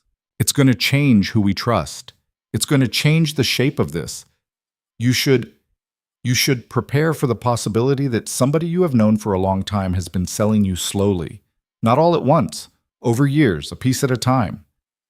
You mean like, I don't want to say a name until I'm sure, boss, please. For once in your life, just let me do my job. Roman almost smiled. Okay, Victor. Thank you. Get me another coffee. Victor got him another coffee. Elena came down at 6:45 in clean clothes, her hair damp. Arya came down at 7:20 in her unicorn pajamas with Mr. Pepper under one arm and her hair pointing in every direction, and she stopped at the bottom of the stairs and blinked at the kitchen. There were pancakes on the island. There was syrup. There was bacon. There was a grown man who was a near stranger to her, standing at the stove in a rolled-up sleeve, flipping one more pancake with a spatula. Whoa, Arya said. Morning, kid, Roman said. Are we in a cabin? We're in a cabin. Are we still on our adventure? Yep, this is day 1 of the adventure. Arya took that in seriously. She climbed up onto a stool at the island. She put Mr. Pepper on the stool next to her. She accepted a small plate with 2 pancakes cut into triangles, and she said, Is there a lake? There's a lake. Is there a moose? I haven't seen a moose yet, but I've seen deer, and I've seen an otter, and I've seen a bald eagle one time. That's better than a moose. Is it? Moose have like huge nostrils, Roman. Huge, big, disgusting nostrils. I saw one in a book. I'll keep that in mind. Can I go see the lake after breakfast? Elena from the doorway said, With Mama and with Roman. We'll all go together. Okay. Arya ate her pancakes. She dripped syrup on the butcher block. She kicked her heels against the stool. Roman flipped another pancake and slid it onto a plate and set it in front of Elena. I'm not hungry, Elena said quietly. Eat anyway, he said. Please. She ate. Mr. Pepper sat on the stool and supervised. Outside, the mist burned slowly off the water, and the first real light came up over the tree line. And somewhere far away down a mountain road, a black sedan with no front plates pulled up to an empty yellow house, and 4 men got out and found, for the second time in 12 hours, nothing at all. Mikhail Dragov, in an office in a city 2 states away, received the call at 9:12 a.m. He listened. He did not interrupt. When the man on the other end was finished, Mikhail Dragov set the phone down on his desk, and he looked at the gray sky outside his window for a long time without blinking.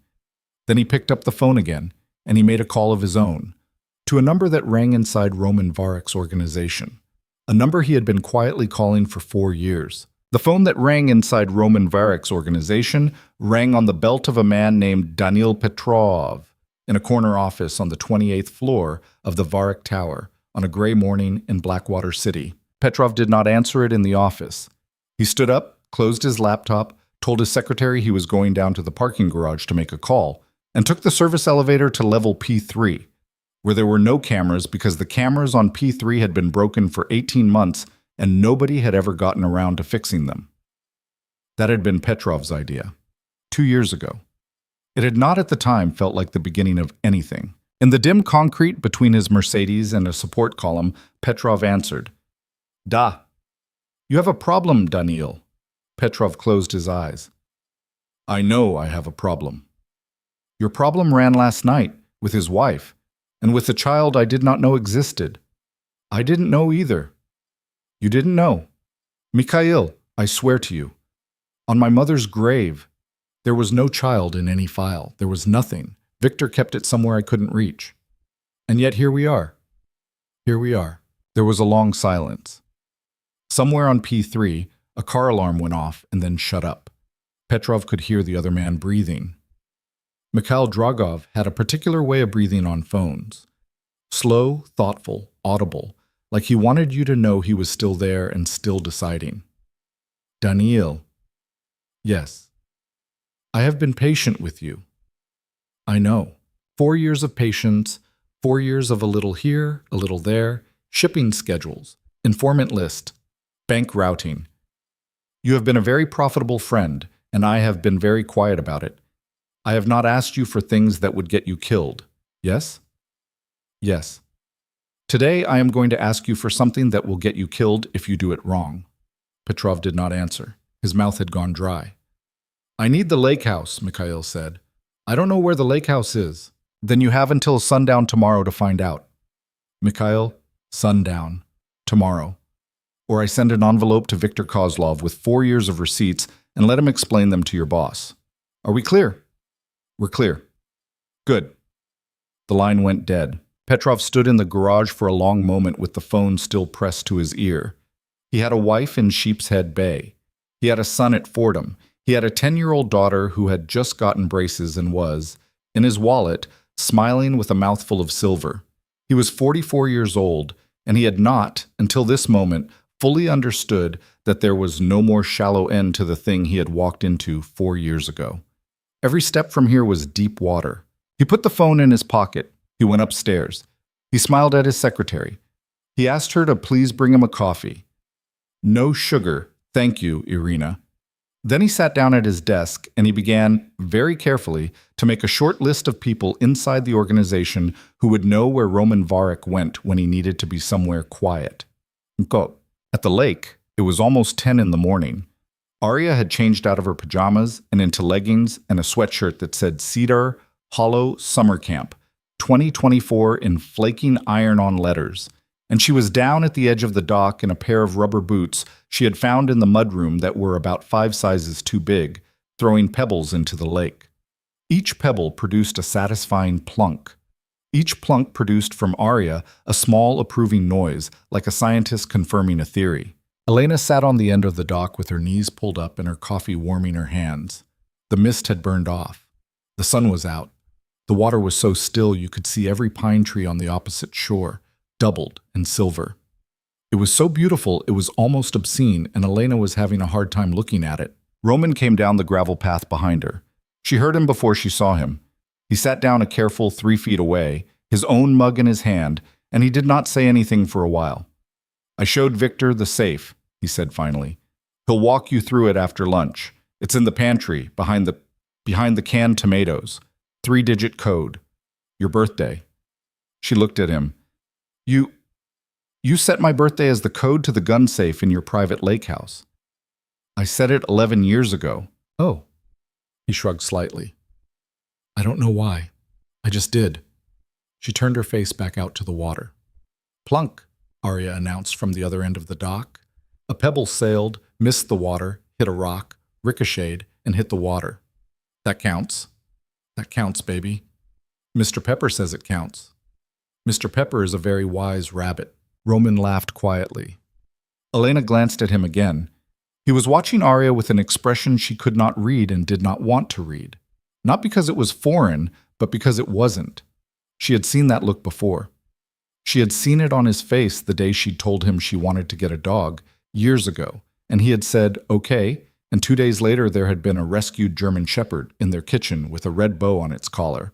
The dog had died the year before she left. She had never told him. Probably he had always known. Roman. Yeah. Did the dog? He glanced at her. Bella. Yeah. Yeah, I know. 2 years ago, right? The the vet in Cedar Hollow. I got the call the day she was put down. You got the call. Victor's man.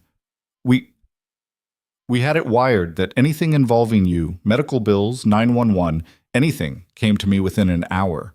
It wasn't it wasn't for spying. It was for triage in case I had to move. When the vet called you, someone in my organization heard the call, and someone told Victor, and Victor told me. I sat in the tower that afternoon, and I don't know. I sat there. I thought about her. I thought about how you used to complain about her hair on the couch. That's all. She was a good dog. She was an excellent dog. They sat with that for a minute. Mama, watch this. Arya had both hands full of pebbles. She hurled them into the lake all at once, like a tiny artillery barrage. Water sprayed. She shrieked with laughter. Elena laughed back, automatic, a mother's laugh. Good throw, baby. Did you see it? I saw it. Roman, did you see it?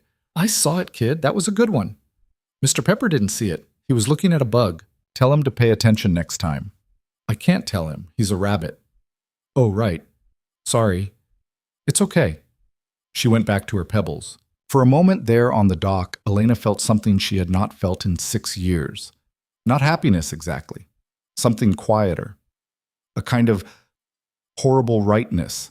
The rightness of seeing her daughter on a dock with her father, even if her daughter did not know he was her father, even if her father had a gun on his hip and a war coming for him down a mountain road. The rightness of 3 people in the right geometry for the first time in 6 years. It felt, in Elena's chest, like a window opening inside a house that had been closed up for so long the hinges creaked. She hated that feeling. She hated it because she knew with perfect adult clarity that it was a trap, that she was never going to get to keep this, that she had made Roman promise last night that he would not tell their daughter he was her father, and that she herself had just, in the last 10 seconds, briefly imagined a life in which he did. She closed her eyes. She pressed the warm mug against her forehead. You okay? Roman said quietly. No. Okay. I don't want to talk about it, Roman. Okay? He didn't say anything else. He just sat there 3 feet from her, drinking his coffee, and watched their kid throw rocks into a lake. Victor came down the path at 11:15. He had the particular walk that meant something had changed, a walk Elena did not recognize yet, but Roman recognized from 30 feet away. Boss? Yeah. Need a word. Roman stood up. Elena. Go, she said, not looking at him. Go. He went. They walked up the dock, past Arya. Victor bent down and solemnly accepted a pebble she offered him, examined it, pronounced it a very good rock, and handed it back, and into the house. Roman closed the kitchen door behind them. Talk. Petrov made a call this morning from P3. P3 has no cameras. P3 has no cameras we officially installed. I had an off-books unit put in 8 months ago. 1 camera pinhole. You didn't know. Roman looked at his friend. You didn't tell me. No. Why? Because if I told you then, you would have asked why. And I would have had to say my 2 guesses out loud, and neither of us was ready. Roman rubbed his mouth. Okay. The call was 9 minutes, outgoing, to a burner. The burner pinged off a tower 2 blocks from Dragov's Atlantic Avenue office. I don't have audio. I don't need audio. It was Dragov. You're sure? I'm sure. How long? The camera? 8 months. The relationship? I can go back 4 years in wire transfers, small ones, dummy accounts. A flat in Tribeca Petrov doesn't live in, where his mistress does. He has a mistress. He has a mistress, and he has 2 kids, and he has a daughter with braces. He has cost to him. Dragov has been very patient and very generous for a very long time. Roman stared at a spot on the kitchen floor. 15 years. I know. I was in his wedding, Victor. I know. My godson is his son. I know, boss. Anton. Anton is 8 years old. Anton calls me Diadya. What am I supposed to do with Anton? That's not for now. Victor. That's not for now, Roman. Now we figure out what Petrov did this morning and what he's going to do by tonight. That's all that matters in this exact minute. Roman closed his eyes. What did he do this morning? He went back upstairs, got coffee. He's been in his office since. He has pulled 3 files so far. One of them is the Halstead account, which you know about. One of them is the staffing schedule for the Emerald property, which is normal. One of them is the maintenance log for the northern properties. Northern properties. Yes. This house is on that log. This house is on that log. Roman opened his eyes. So he's looking. He's looking. He'll find it. Probably by end of day. At that point, he has 2 choices. He gives Dragov the address. Or he doesn't, and Dragov burns him. He'll give the address. He'll give the address. He'll do it because he has a 10-year-old with braces and a mistress and a life he's not willing to lose. That is what people like Petrov do. You know this. I know this. I am not judging him. I'm telling you what he's going to do. Roman stood at the kitchen island. He put both hands flat on the butcher block. He looked out the window. He could see Elena on the dock. He could see Arya crouched beside her, handing her a pebble. Okay, he said quietly. Okay. We move tonight. Pack up. We were going to stay 3 days, we stay 1. Where's our next spot? A place in the Berkshires. I can have it ready in 6 hours. Do it. Elena? I'll tell her. And Petrov. Leave him. Victor frowned. Leave him. Leave him. For now. If we move on him, Dragov knows in an hour we know. We keep Petrov in place. We let him tell Dragov where the lake house is. By the time Dragov's men get here, we'll be 200 miles away, and we'll have what Petrov is on camera telling him, which is going to be worth 10 informants to me later. Let him hang himself. Then we cut him down. Victor considered this. He nodded slowly. That's cold, boss. Yeah. It's also smart. Yeah. And Anton. Anton's 8. I know how old Anton is, Roman. Roman did not answer. He picked up his coffee.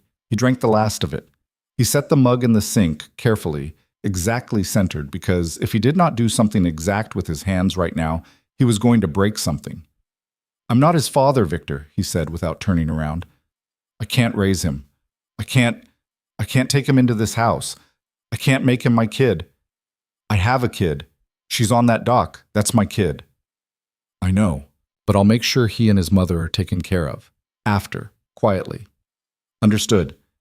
Now get out of my kitchen.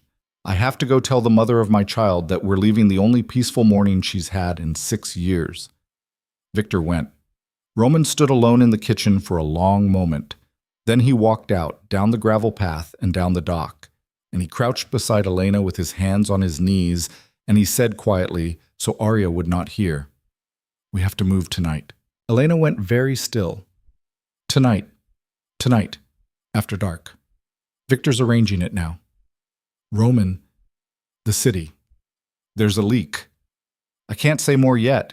It's being handled. We have a place already set up in the Berkshires, 2 bedrooms, a yard, a garage. It's not as pretty as this, but it's clean and it's ours, and she'll think the adventure just keeps going.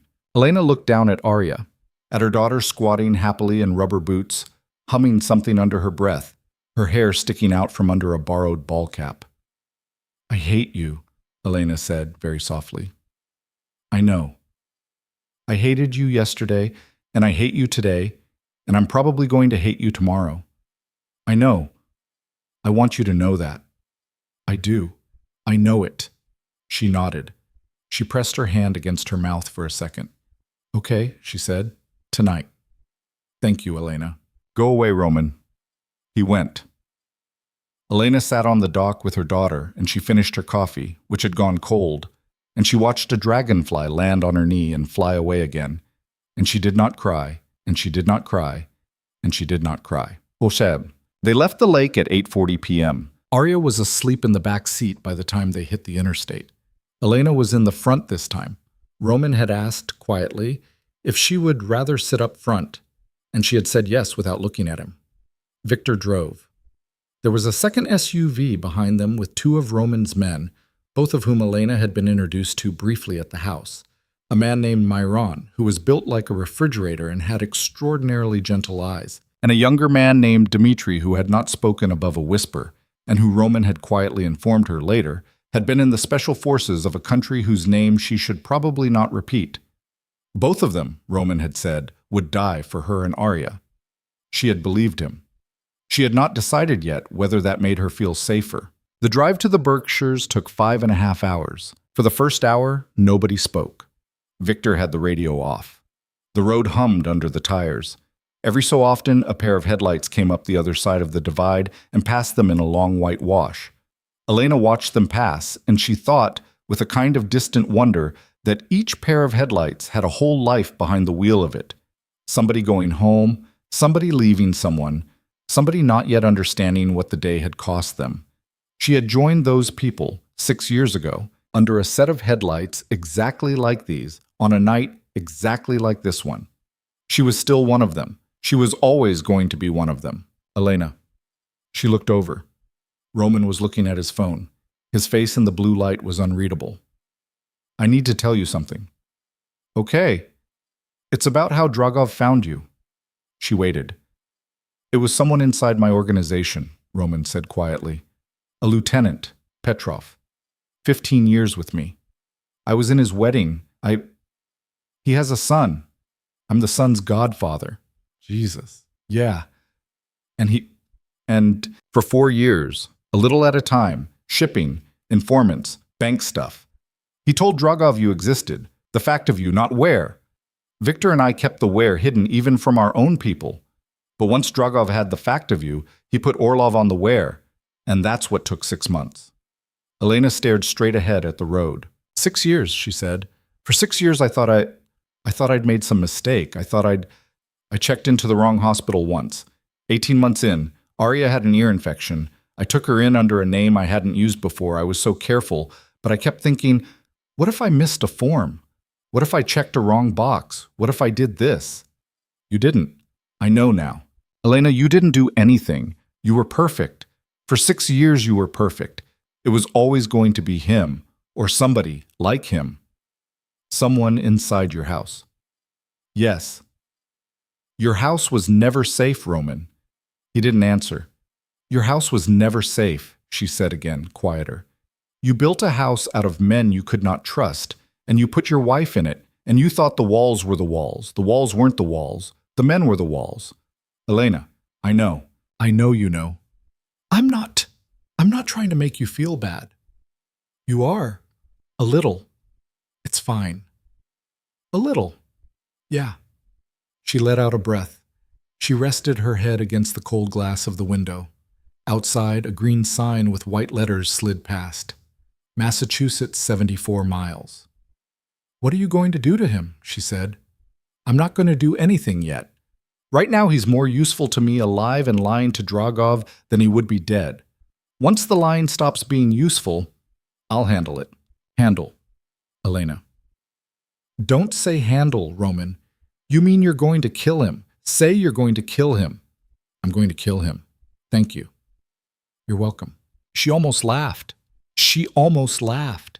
The absurdity of this conversation, of thanking her ex-husband for being honest about the fact that he was going to murder a man who had betrayed him, hit her somewhere between the ribs and the lung, and she wanted to laugh and she wanted to cry. And she did neither, because her daughter was sleeping in the back seat and certain reactions were no longer available to her in this life. His son, she said. What about his son? His son's going to lose his father. Yes? Roman. Yeah. The world you live in, the world you made. There's a little boy somewhere, right now, who doesn't know his father is about to die. And you know his name. And you're his godfather. And you're going to be the reason. Yes. You're okay with that? No. But you're going to do it? Yes. She nodded slowly. She stared at her own reflection in the window. Arya will never know you, Roman. I know. She will never know. Not because I'm cruel. Because you live in a world where little boys lose their fathers, and you're okay with it because it's necessary. I am not bringing her into a world where necessary things kill fathers. I am not. I know, Elena. Do you? I know. Silence. The road hummed. Arya, in the back, sighed in her sleep and turned her face against the car seat. I used to think, Roman said, very quietly, that I could split myself. That there was a part of me that was the business and a part of me that was your husband, and I could keep them in 2 rooms that didn't talk to each other. I used to tell myself that every night. I believed it until the night I signed those papers. Then I I knew. I knew there was only ever one room. It was always one room. I was the one room. The business ate the husband. The husband ate the father. I'm sorry. She closed her eyes. Don't say sorry to me in a car, Roman. Where should I say it? Nowhere, just don't say it. I don't want it. Okay. I don't want it because if I take it, I have to forgive you. And I don't know how to forgive you. And I don't want to find out whether I can. Do you understand?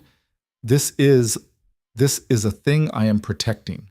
I am protecting my ability to not forgive you, because if I forgive you, I don't know who I am. 6 years, Roman, I built a whole person out of not forgiving you. You don't get to walk in and take that too. He was quiet for a long time. Okay, he said at last. Okay, Elena. She wiped her face with the back of her hand. She turned her forehead against the cold window.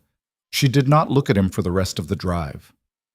The safe house in the Berkshires was a 2-story gray farmhouse set back from a county road, with a gravel drive and a long yard that backed up onto 30 acres of oak forest. A satellite dish on the roof. A security system that Victor's men had installed the week before. A kitchen that had been stocked overnight with food for a family of 3. Milk, eggs, cereal, yogurt, apples, bread, peanut butter, a box of frozen waffles with a cartoon tiger on it. The waffles were the detail that broke Elena. Victor had thought of the waffles. They arrived a little after 2 in the morning. Arya did not wake up when Roman carried her in. Elena followed. Miran and Dmitri took the ground floor bedrooms. Victor took a room next to the stairs. Roman and Elena and Arya were upstairs, in a corner set of rooms with a shared bathroom. Elena put Arya in a bed. She stood over her for a long time. Then she went to her own room, which was across the hall from Roman's, and she closed the door, and she sat down on the edge of the bed with her face in her hands. She heard Roman's door close across the hall a moment later. She heard distinctly the soft click of his lock. She understood it. He was locking himself away from her. He was giving her the gift of a door she did not have to defend. It was, in its own way, the most considerate thing he had ever done for her, and she hated him for it, and she lay down on top of the quilt in her clothes, and she slept for 4 hours, hard and dreamless. They stayed at the Berkshires house for 9 days. In a way that Elena had not expected, those 9 days were the strangest days of her adult life.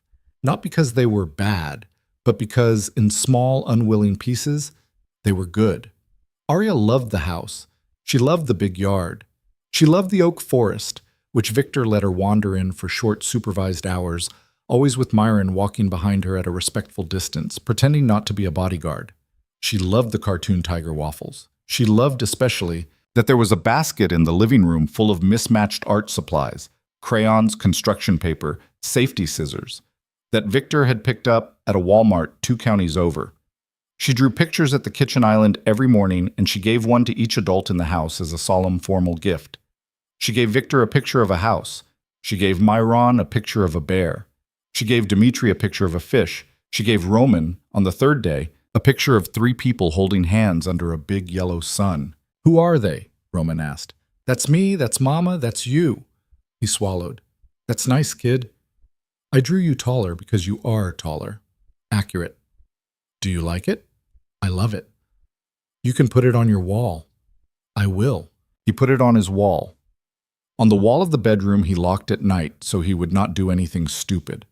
He taped it up with a piece of masking tape from the kitchen, at eye level, and every night he sat on the edge of that bed and he looked at it and he did not cry, because Roman Varric did not cry, but something happened inside his chest that was not crying but was not nothing either. Elena saw the picture on his wall the second night, through the half-open door.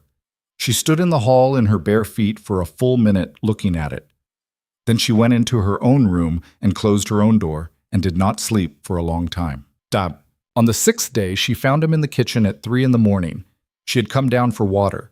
She had not expected to find anyone, but Roman was there, in a t-shirt and sweatpants, standing at the dark window over the sink. There was a gun on the counter next to him. He had not turned on any lights. You should sleep, she said from the doorway. I don't sleep much anymore. Since when? Since you left. She did not answer. He walked in. She got a glass. She filled it at the tap. She stood next to him, not quite touching, and she drank the water slowly. Is everything okay? Everything is fine. I'm I'm just watching. Watching what? Nothing. The driveway, the trees, nothing. She looked at him in the half-light. His face had aged in these 9 days. Not much, just enough. The lines around his mouth a little deeper, the shadows under his eyes set in. Roman. Yeah. Are you going to be okay? He looked at her. Am I going to be okay? Yes. Elena, nobody's asked me that in, I don't know, a long time. I know. I don't know how to answer it. Yes or no, Roman. It's a two-answer question. He almost smiled. He looked back at the window. I'm going to do what I have to do, he said, and then I'm going to step back, out of your life, out of hers, and I'm going to find a way to live with what I've done. I don't know if that counts as okay. Probably not in the way you mean, but I've been not okay for 6 years and I've survived. So, that's not an answer. I know. She looked down at the glass in her hand.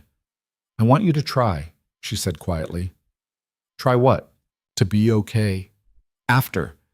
I don't want to know about you. I don't want letters. I don't want birthday cards for her. I don't want anything, but in the abstract, in the world. I want you to be okay, Roman. He looked at her for a long moment. His eyes were very dark. Okay, Elena. Okay. She set her glass in the sink. She walked out. She did not touch him. She went upstairs, and she got into bed, and she did not sleep. And somewhere in the dark of the kitchen behind her, Roman Varick stood at the window with his hand flat against the cold glass, and he watched the driveway for another 3 hours. On the 9th day, Victor came upstairs at 6:15 in the morning and knocked on Roman's door. Boss. Roman opened it immediately. He was already dressed. He had not slept. Yeah. Petrov gave them the address last night, 11:46 p.m. They hit the lake house at 4:20 this morning. 8 men, 2 vehicles. They breached the main house, the boathouse, the dock. Nothing. They're still on site. They're photographing everything. Good. They know we were there. They were always going to know we were there. The point was that we weren't there anymore. Yes. And Petrov. Petrov called Dragov at 6:02 a.m. from his home phone. He told him the house was empty. Dragov asked him if he had a second location. Petrov said no. Dragov said, and I'm quoting because it's important, then find one or we find yours. That's the tape. Petrov has a second location he can give them. He doesn't. He doesn't know where we are. He doesn't know about the Berkshires. Only you, me, and the 2 men in this house know about the Berkshires. Petrov's going to run out of things to give Dragov. Fast. Roman nodded slowly. Then it's time. Boss? Victor, it's time. You said we wait. I said we wait until Petrov stopped being useful. Petrov just stopped being useful. Once Dragov realizes Petrov doesn't have a second location, Dragov is going to cut him loose. Petrov knows that. Petrov's about to get desperate. A desperate Petrov is unpredictable, and we can't afford unpredictable right now. Agreed. So we flip it. I go back to the city. I give Petrov a different second location, one I've made up. I make him think he stumbled onto it. He passes it to Dragov. Dragov walks his men into whatever I've set up there. We take the whole top of his organization in a single night, and then I go for Mikhail himself. You go. I go. Alone. Not alone, but not with you. You stay with them. Boss, Victor, listen to me. If something happens to me, Elena and Arya need you. Not Miron, not Dmitri, you. If something goes wrong in the city, the 2 of you get them on a plane to the second set of documents I had made for them. They're in the safe, lower shelf, brown envelope, and you take them somewhere I cannot help you from, and I do not ever know where. Do you understand me? Boss? Do you understand me? Victor was quiet for a long moment. I understand you. Swear. I swear. Thank you. They stood there in the hallway in the dim upstairs light. From down the hall came the small, unmistakable sound of a 5-year-old talking to a stuffed rabbit in her sleep. When do we move? Victor said quietly. Tonight. I leave tonight. You stay with them here. If I'm not back in 72 hours, you take them and you go. Okay. Get me a flight. Boss, don't fly commercial. I wasn't going to. Okay? Victor turned to go. Halfway down the hall, he stopped. Roman. Yeah. What are you going to tell her? Roman looked at the closed door of Elena's room. The truth, he said. She's earned the truth. He waited until 7, when he knew she was awake, and he knocked on her door. Elena opened it in a t-shirt and sweatpants, her hair in a sloppy knot, her eyes already wary. What? Can I come in? She looked at him for a long second, then she stepped back. He came in. He closed the door behind him. He did not sit down. I'm leaving tonight. Her face did something complicated. It did about 4 things in a second and a half, and then it did the thing Elena had spent 6 years perfecting, which was the face of a woman who had decided to take a piece of news in a way that was not going to cost her the whole day. Okay? I need to go back to the city. Finish this. I can't do it from here. I'm taking Dmitri with me. Victor and Myron are staying with you. Okay. I'll be gone 72 hours. Maybe less. Maybe more. Maybe never. Elena. That's a real option, Roman. Don't stand there and leave it off the list because it's rude. It's an option. How big of one? Not small. She closed her eyes. Okay. If I don't come back, Victor has instructions. You and Arya disappear again. New papers, new country. I'll have set aside enough money that you never have to worry about money in your life. That's not what I'm worried about. I know it's not. Roman. Yes. She opened her eyes. They were wet, but she was not crying. If you don't come back, if she grows up without knowing you, what do I tell her? What do I tell her about you, Roman? When she is 15, when she is 25, what's the story about her father? He thought about it. He really did. He took his time. He looked at a spot on the rug between them for a long time. Tell her, he said finally, that her father was a man who made a lot of bad decisions, and 1 or 2 good ones, and that the best one he ever made was going back for her, even if it was too late, even if it didn't work. Tell her he went back, that's all. She doesn't need the rest. She'll ask what he did for a living. Tell her he was in shipping. Roman. Tell her whatever you want, Elena. I'm not there to argue. She pressed both hands over her face for a second. Okay. Elena. What? Can I, before I go? She lowered her hands. Can you what? Can I say goodbye to her? Properly. Just once. As whatever she thinks I am. Not, I won't tell her. I promised. But I want her to know I said goodbye. I don't want to just disappear on her. Elena looked at him for a very long time. Then she nodded. Just once. Okay. Thank you. Don't thank me, Roman. Okay. He stood there for another moment, a foot away from her, not touching her. His chain had slipped out of his t-shirt at some point in the conversation. Elena could see her own wedding ring hanging from it against his sternum, against his skin, warm. Roman. Yeah. That's still there. He looked down. He picked up the ring between 2 fingers. He looked at it. He looked at her. Yeah. For 6 years. For 6 years. You're a son of a bitch, Roman Varric. I know. Come back. I'll try. No, come back. Don't try. Come back. I'm telling you that. He swallowed. Okay, Elena. She turned away. She walked to the window. She put her forehead against the cold glass and she did not move. And after a long moment, he walked out of her room and closed the door quietly behind him, and she stood at that window until the sun was all the way up over the oak forest, and her coffee downstairs had gone cold, and her daughter was awake and calling for her. And then, and only then, she straightened up and she wiped her face and she went to start the day. He said goodbye to her at dusk. Arya was in the living room, flat on her stomach on the rug, drawing with a purple crayon on a piece of construction paper, Mr. Pepper propped against her elbow like a small critical supervisor. The sun was low and coppery through the tall west windows, laying long stripes of light across the hardwood. Roman came in from the kitchen in his coat. Elena came behind him and stood in the doorway with her arms folded across her chest, the way a person stands when they are trying to keep their own body from flying apart. Kid, Roman said. Arya looked up. She had a smudge of purple on her nose. Yeah? I gotta go for a little bit. Where?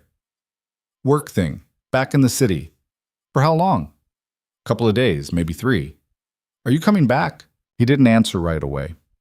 She had asked it like a 5-year-old asks any question, with no particular weight, no premonition, just a small fact she was trying to place. But Roman was 44 years old, and he had learned over many long nights that sometimes small children know things that the adults around them do not say out loud. I'm going to do my very best, he said. Why does it take 3 days? It just does. She accepted that. She looked back down at her paper. Then she sat up on her knees, seriously, and she picked up Mr. Pepper and she held him out at arm's length toward Roman. Take him. Kid, take him. He kept you company at dinner that one time. He can go to work with you. Arya, baby, that's your guy. I have Mama. You don't have anybody. Take him. Elena turned her face away. Roman looked at her. She did not look back. He crouched down on the rug. He took Mr. Pepper in both hands, very carefully, the way a man handles something a lot more expensive than it looks. You're sure? You have to give him back. When you come back, he's borrowed. Borrowed. Yeah. I'll bring him back, kid. Okay. I promise. Okay. He stood up. Mr. Pepper was approximately the size of a loaf of bread and smelled faintly like grape juice and a little girl's hair. Roman held him down at his side like a man holding a briefcase full of something dangerous. Be good for your mom. I'm always good. That's a lie. Mostly good. Closer to true. Bye, Romanton. Kiribut, Roman. Bye, Kim. Kid. He looked at Elena across the room. She nodded, very small. He walked past her without touching her. At the front door, Victor handed him a duffel and a key ring and did not say anything. Dmitri was already in the driver's seat of a black sedan in the gravel drive. The sun was behind the ridge now. Everything had gone blue. Roman got in. The door shut. The tires turned on the gravel, and Elena stood in the doorway of the Grey Berkshire's farmhouse with her hand pressed over her mouth, and she watched the taillights get small, and she did not call after him, and she did not cry. Upstairs, in her back pocket, her daughter's crayon drawing rode against her hip. Arya had made her another one that afternoon. 3 people holding hands under a yellow sun. Elena had not yet decided what to do with it. The drive to Blackwater City took 4 hours. Roman did not talk. Dmitri did not expect him to. Somewhere on the interstate, Roman set Mr. Pepper on the dashboard, and Dmitri glanced at him, and glanced at the rabbit, and glanced back at the road, and said nothing. He was a good driver. He was a better silence. By the time they reached the outer ring of the city, it was almost midnight. Roman had the whole evening laid out in his head. He was not going to the tower. The tower was the first place Petrov would look, and Petrov was the first pawn he needed to move. He was going instead to a garage on the south side that was owned by a corporation 3 levels removed from anything with his name on it. Victor had called ahead. 4 of Roman's best men would be there when he arrived. Men Petrov did not know about. Men who for 2 years had been kept off the books on purpose against exactly this kind of day. The plan was almost embarrassing in its simplicity. Roman was going to go visit Petrov at his mistress's apartment in Tribeca at 1 in the morning. He was going to sit in the kitchen. He was going to tell Petrov calmly that he knew everything. He was going to let Petrov beg. He was going to let Petrov cry. He was going to let Petrov offer him his wife, his son, his money, his life. And then Roman was going to give Petrov a single, precise gift, a new piece of information, a location, a second lake house that did not exist up near the Canadian border, which Petrov would pass to Dragov within the hour, because Petrov would believe that passing it was the only way to keep his own family alive. Dragov would take his best men to that second location. There was no house there. There was only a fish-packing warehouse with 1 road in, 1 road out, and 6 of Roman's men in elevated positions in the woods. It would be finished there, or it would be finished by then. That was the plan. It did not survive 30 minutes in Blackwater City. The garage on the south side had always had a back entrance off an alley, a reinforced steel roll-up door that could only be opened from the inside. When Dmitri pulled up to it at 12:45, the door was up. The lights inside were off. Dmitri's foot hit the brake. His hand went to his waistband. Back out. Roman said quietly. Boss? Back out, Dmitri. Dmitri threw it into reverse. The sedan lurched back down the alley, tires scraping. At the mouth of the alley, a black panel van had just rolled into position, blocking them. Dmitri hit the gas the other way. He tried to cut left, up over the curb, through the narrow gap between a dumpster and the brick wall. He almost made it. 3 men came out of the side door of the garage from the dark, and the first shot took out the sedan's front tire, and the second took out the rear, and the car bucked and slewed and hit the dumpster at an angle that shattered the passenger mirror and killed the engine. Dmitri got his pistol up. He was good. He was very good. He took the first man in the chest before the man could fire again. He was turning to the second when a round came through the driver's side window and hit him in the throat, and he slumped sideways into Roman's lap with a small apologetic sound and died. Roman did not draw his own gun. He understood, with the absolute clarity of a man who had done this to other people many times, that he was already done. 4 men in tactical gear were on the car. 2 had the doors, 2 had the windows. He had his hands up before anyone shouted for them. Dmitri was dead on his legs. Mr. Pepper had fallen off the dashboard and was on the floor mat next to Roman's shoe. Someone yanked his door open. Someone hit him in the face with the butt of a rifle. The world tilted. Blood came down into his eye, warm and familiar. He felt a man's knee in his back.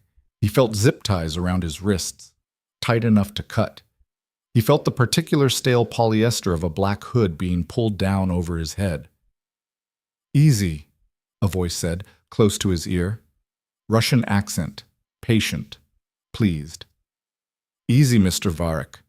We've been waiting for you. Mr. Dragov sends his regards. He picked up the rabbit, Roman thought, dimly, through the pane and the hood. Someone picked up the rabbit. Don't forget the rabbit. But nobody did. As they dragged him toward the panel van, Mr. Pepper stayed in the footwell of a dead man's sedan, one ear up, glassy eyes fixed on nothing, and the man who was supposed to bring him home was driven away into the dark. In the Berkshires at 2 a.m, the phone rang. Victor picked up on the first ring. He was in the kitchen. He had not been to bed. He listened for about 11 seconds. He closed his eyes. He said, "Understood," and he hung up. He stood in the dark kitchen for a long moment. Then he climbed the stairs. He knocked on Elena's door. She opened it in the same t-shirt she'd worn at dinner. She looked at his face for half a second, and her knees did a thing. "No," she said. "Elena." "No, no, no. He's alive." She stopped. "What?" "He's alive. They have him. Dragov has him. Not dead. Not yet. That's what the message is. The message is a ransom. They took him. They were waiting for him at the garage. Petrov sold it. I didn't see it. I should have seen it. Petrov gave up our backup location because Dragov squeezed him harder than I thought he could. We walked into it, Elena. I walked him into it." She leaned against the doorframe. "What do they want?" "You." "Me. They want you. That's the message. You for him. Tomorrow night. Old pier at the mouth of the river, 11 p.m. You walk on alone. No one else. No weapons. No tricks. If anything looks wrong, they kill him, and they dump the body in the water, and they come here anyway." He said, he made it very clear, he knows about the kid. He said that out loud, so he's not bluffing on location. He doesn't know about the Berkshires yet, or he would have said it, but he knows there's a child. He knows everything Petrov knew, which is more than I thought. Elena put her hand on her chest. She could feel her own heart through her shirt. She sat down on the edge of the bed because her legs did not seem to be hers anymore. "Victor." "Yeah." He said, "Walk on alone." "Yes." "And I walk on alone or Arya dies." That's the way he means it. That's what he has not said, but that's what he means. "Tomorrow night." "Tomorrow night." She was quiet for a long time. She rubbed her hands up and down her thighs, hard, as if trying to push feeling back into her legs. Somewhere down the hall, Arya made a small sleep noise. Elena heard it the way a dog hears something in another room. "Victor?" "Yeah." "If I don't go?" "Then they torture him and kill him, and they come here next. Probably inside a week. Maybe less. Maybe they already have people looking. If I go, then they have both of you, and then they come here." She looked up at him. So it's the same. No. No? If you go, if we go, I have a plan. You have a plan. I have a plan. Victor. Elena, listen to me. I'm listening. Roman sent me back here with instructions. If he got caught, if something went wrong, he wanted me to take you and Arya and run. I was going to do that. I was packing. You understand? I was already packing. Okay. But, he paused. The instructions assumed Dragov wouldn't know to ask for you. Now he's asked. Now the math is different. If I run with you, they find you eventually. Maybe in a year, maybe in 5. You raise her looking over your shoulder forever, and Roman dies tonight. Yes. So I want to propose something else. I want to propose the other plan, the one I was going to suggest to Roman in 2 weeks if we couldn't find Dragov. I want to go to him myself, tomorrow night, on the pier. I will walk on instead of you. She stared at him. He'll kill you on sight. He might, but he might not. I'm Roman's second. I have been for 21 years. I know where the bodies are. I know account numbers. I know names. Dragov knows that. Dragov wants that more than he wants you, Elena. He just doesn't know it yet. If I walk on that pier and I offer him what I know, all of what I know, in exchange for Roman, I can keep both of you out of it. It becomes a business deal instead of a vendetta. Victor, let me finish. He'll take what you give him and then he'll kill you anyway. Probably. Probably. Elena, I have been Roman's second since I was 17 years old. I have been his friend since I was 12. I do not have a wife. I do not have a child. I have no one. You have Arya. Roman has Arya, whether he knows it or not. You both have someone. I have Roman. If I trade my life for his, that's the trade I would make on any other day of the week for free. This is not a hard decision for me. She had her hand over her mouth again. Victor, also, I am not planning to walk onto that pier and die politely, Elena.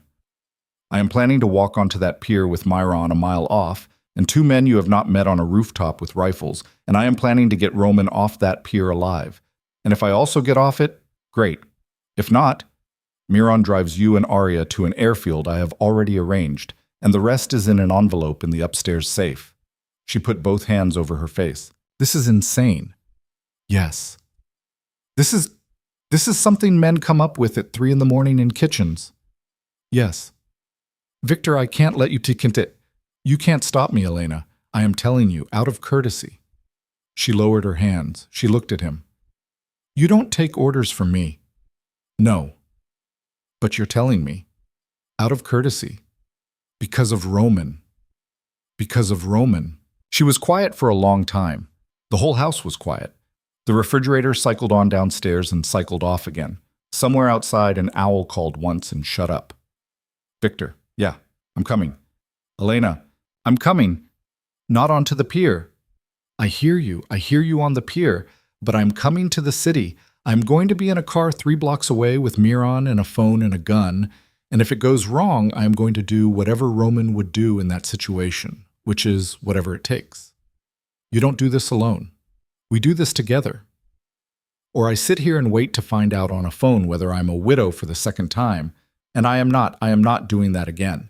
Do you understand me? He looked at her. For one of the few times in his life, Victor Kozlov smiled a full smile. Yes, ma'am. Good. Arya. My mother. Elena. My mother, Victor. In Greenwich. She thinks I've been dead for 6 years. She's going to open her door tomorrow morning, and her daughter is going to be standing on her porch with a 5-year-old in her arms, and she is going to let us in. And she is going to ask no questions until I tell her to, because that is who my mother is. Arya has never met her. She deserves to. For tonight, for one night, she can be with her grandmother. And my mother can know she has a granddaughter. I should have done this 6 years ago, and I didn't because I was scared. I'm done being scared, Victor. I'm all the way done. Yasim, Titi. Victor was quiet. That's good, he said. That's actually good.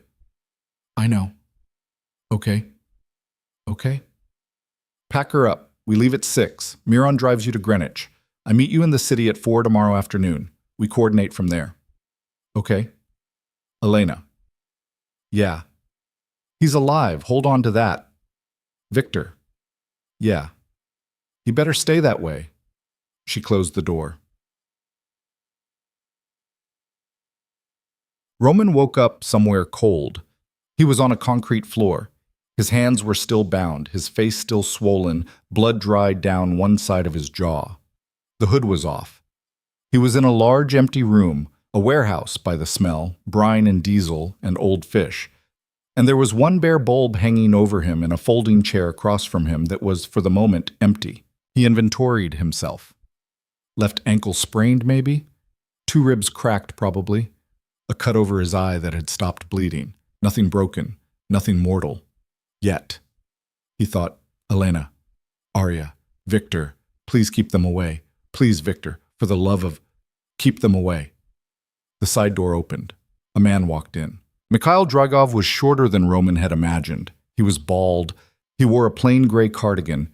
He looked like somebody's vaguely disappointing uncle. He pulled the folding chair a little closer, sat down on it, leaned forward with his elbows on his knees, and he looked at Roman for a long time. Hello, Roman. Mikhail. You know, in my head, I thought you would be bigger. In my head, I thought you'd be taller. Dragov smiled. It did not reach his eyes. You took my brother. I did. In a warehouse like this one. Did you know that? The warehouse where you left Yakov was almost identical to this one. Same kind of floor, same kind of light. I picked this one for tonight on purpose. I wanted you to feel it. I feel it. Good. Roman shifted. His shoulder complained. Mikhail. Whatever you want, I'll give it to you. You know that. I'll give you the ports. I'll give you the accounts. I'll give you the Halstead contract. I'll walk out of this city tomorrow and you'll never see my face again. You can have all of it. Just leave them alone. My wife, the kid. That's all. That's the whole deal. Dragov tilted his head. Roman, I don't want the ports. Take them. I have ports. Mikhail, I want you to sit in a chair like this one, the way my brother sat in a chair like this one, and I want you to know what my brother knew in the last 10 minutes of his life. I want you to know what it is to understand that no money in the world is going to buy your way out. That's what I want. That's the whole deal. Roman closed his eyes. I'm sorry about your brother. Are you? Not really. Dragov laughed. See? That I respect. That is honest. Mikhail. Yes. Don't bring my wife into this. Ah. Please. Dragov stood up. He walked a slow circle around the chair, hands in the pockets of his cardigan, thoughtful. Roman tracked him with one eye. The other was almost swollen shut. Here's the problem, Roman. When I found out you had a wife, a real wife, not just some girl, an actual wife, who you had been hiding for 6 years, I was so angry I could not speak for a day. Do you know why? Not because you hid her, because you did not understand that by hiding her you had made her the one thing in this world that I could take from you. If she had been at your side in your tower, she would have been a fact. I would have hated her, but I would have respected her. Instead, you made her a secret. And secrets, Roman, secrets are the softest part of a man. You made me a gift without meaning to. I cannot give a gift like that back. She's not a gift. She is tonight. Mikhail, 11 p.m. tomorrow. The old pier. She walks on alone. You watch. I let you watch. That is the concession I make to our long friendship, Roman. I let you watch, and then I let you die. Roman did not answer. He thought of Elena at the kitchen window of the lake house, saying, "Come back." He thought of Arya on the rug with a purple crayon. He thought of Mr. Pepper in the footwell of the sedan. He thought, with a strange, cold clarity, of every single day of the last 6 years, and of the exact number of Fridays Victor had put a thin folder on his desk, 312 approximately, and of how each of those Fridays had been, in its way, the best day of the week. Mikhail. Yes, she won't come. She will. You don't know her. Roman, I have been watching your wife for 6 months. I know her better than you know her. She will come. She will come because she loves you and because she is a mother and because she believes, against all available evidence, that she can save both of you. She will come because women like her always come. It is the most reliable fact in this entire business. You're going to be very disappointed. I doubt it. We'll see. We will. Dragov smiled one more time, and he left, and the bare bulb buzzed, and Roman Varek sat on a concrete floor in a warehouse at the mouth of the Blackwater River, and for the second time in a week, he prayed. Not to anyone in particular, just in the direction of the night. Elena left Arya at her mother's house at 3:17 the next afternoon. The reunion took the exact shape Elena had always imagined it taking, except quieter. Her mother opened the door in a navy sweater with paint on the sleeve. She had been retouching the trim in the dining room because that was the kind of thing her mother did on a Thursday afternoon when her heart was broken. And she saw her daughter on the porch, and she saw the small, dark-haired, gray-eyed child sitting on her daughter's hip. And her mother's face did a thing that was not a smile and not a sob, but some older, deeper motion, and she stepped back and opened the door wider without a single word. Mom? Come in. I know who this is. Come in, Elena. They came in. Elena stayed 28 minutes. She ate half a sandwich her mother made her. She drank a glass of water. She held her daughter in her lap on the good couch, and she told her quietly that Mama had to go on a trip for a night, a grown-up trip, and that Grandma was going to make grilled cheese for dinner, and they were going to watch a movie, and tomorrow Mama would come get her. Arya took this in with the solemn evaluation she gave all proposals. Is Roman coming back with you? Elena's throat closed. I hope so, baby. Tell him Mr. Pepper is waiting. I will. Tell him to bring him. I will. Mama. Yeah. Are you scared? Elena put her forehead against her daughter's forehead. A little. Don't be. Okay, baby. I love you, Mama. I love you to the edge of everything, Arya. I love you to the edge of everything and back. Good answer. She handed her daughter over to her mother. Her mother's hands were steady. Her mother said, Go. And that was all. And Elena went. Moran drove her into Blackwater City.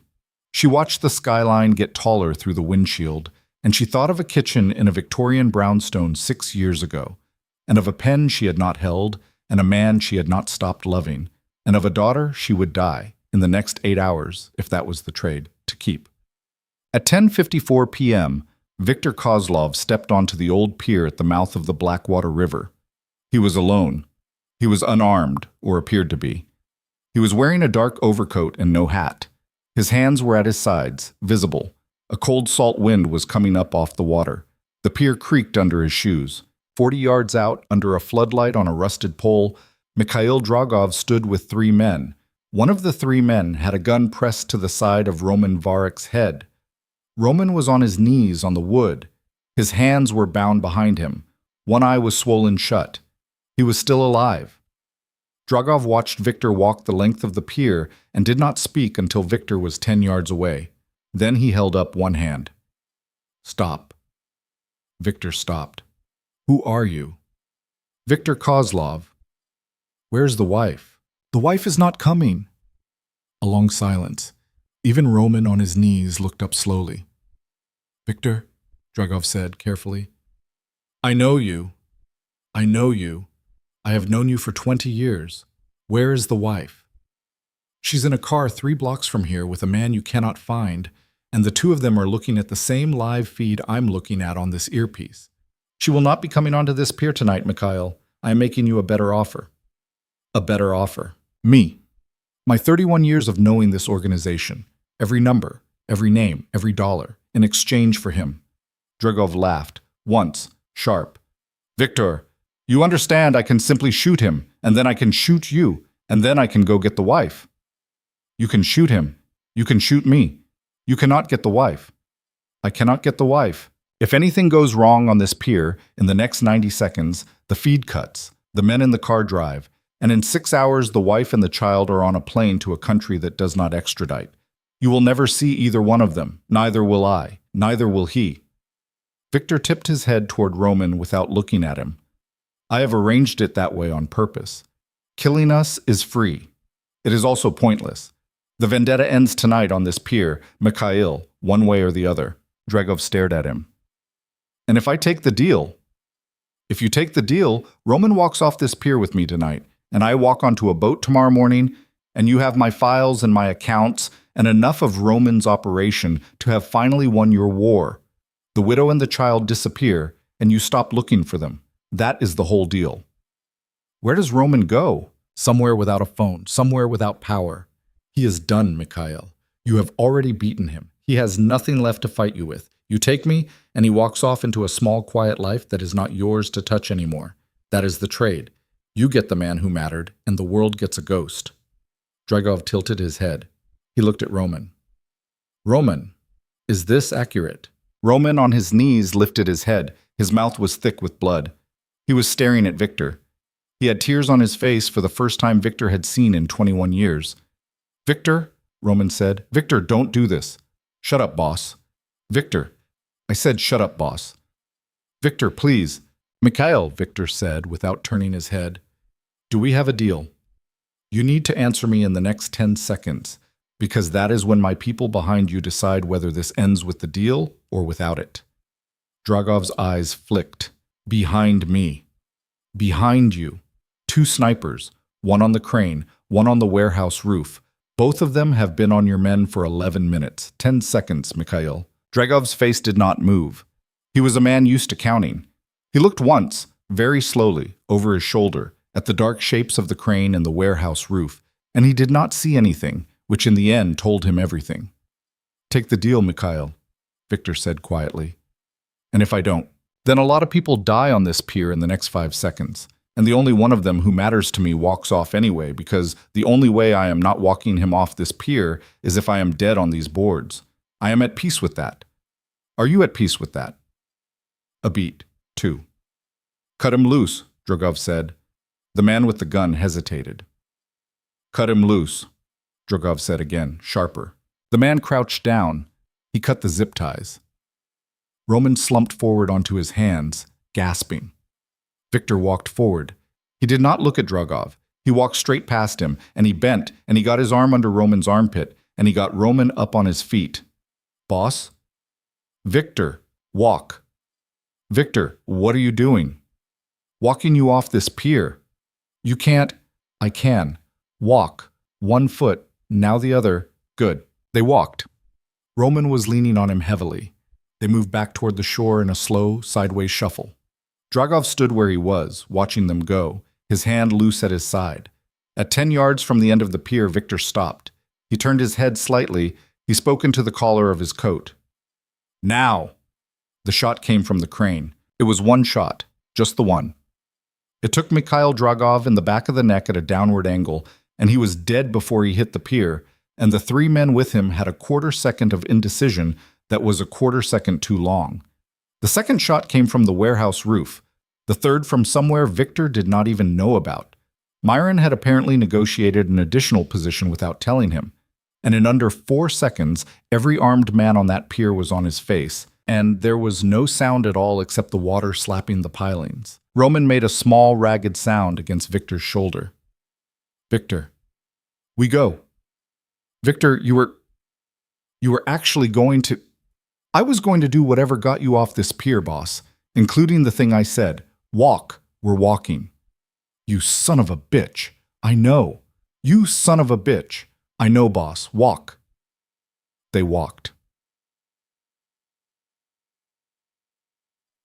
Elena was out of the car before Miran had fully braked. She ran the last 30 yards. The pier was dark. The floodlights were off now.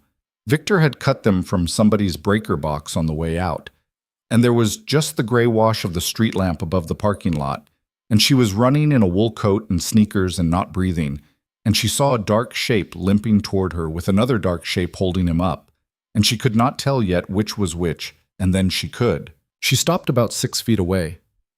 Roman. He tried to smile. His mouth was not cooperating. Elena. Oh my God. I'm okay. You are not okay. Look at your face. It's less bad than it looks. Roman. Elena, I'm sorry. I'm so sorry. Shut up. Roman, shut up. And she crossed the 6 feet, and she put her arms around him, very carefully, like he was something that had been glued back together, and she pressed her forehead against his collarbone, and she cried. The kind of crying she had not done in 6 years, the kind she had not let herself do when Victor came to her door in the rain, when she drove the old Honda out of the city, when she gave birth in a small hospital with no one to call. All of it came out now. All of it. On the open pier, in front of Victor and Miron and 2 men on rooftops she had never met, Elena Cross wept like a woman who had been holding her breath for 6 years and had just finally been permitted to stop. Roman put his arms around her, carefully, like she was glass, like she was his. "I'm here," he said into her hair. "I'm here, I'm here, I'm here. You don't get to go away again. Okay?" "I mean it, Roman." "Okay, Elena. I mean, you don't get to sign me away. I don't care what's coming. I don't care who's coming. You don't get to make that choice for me anymore.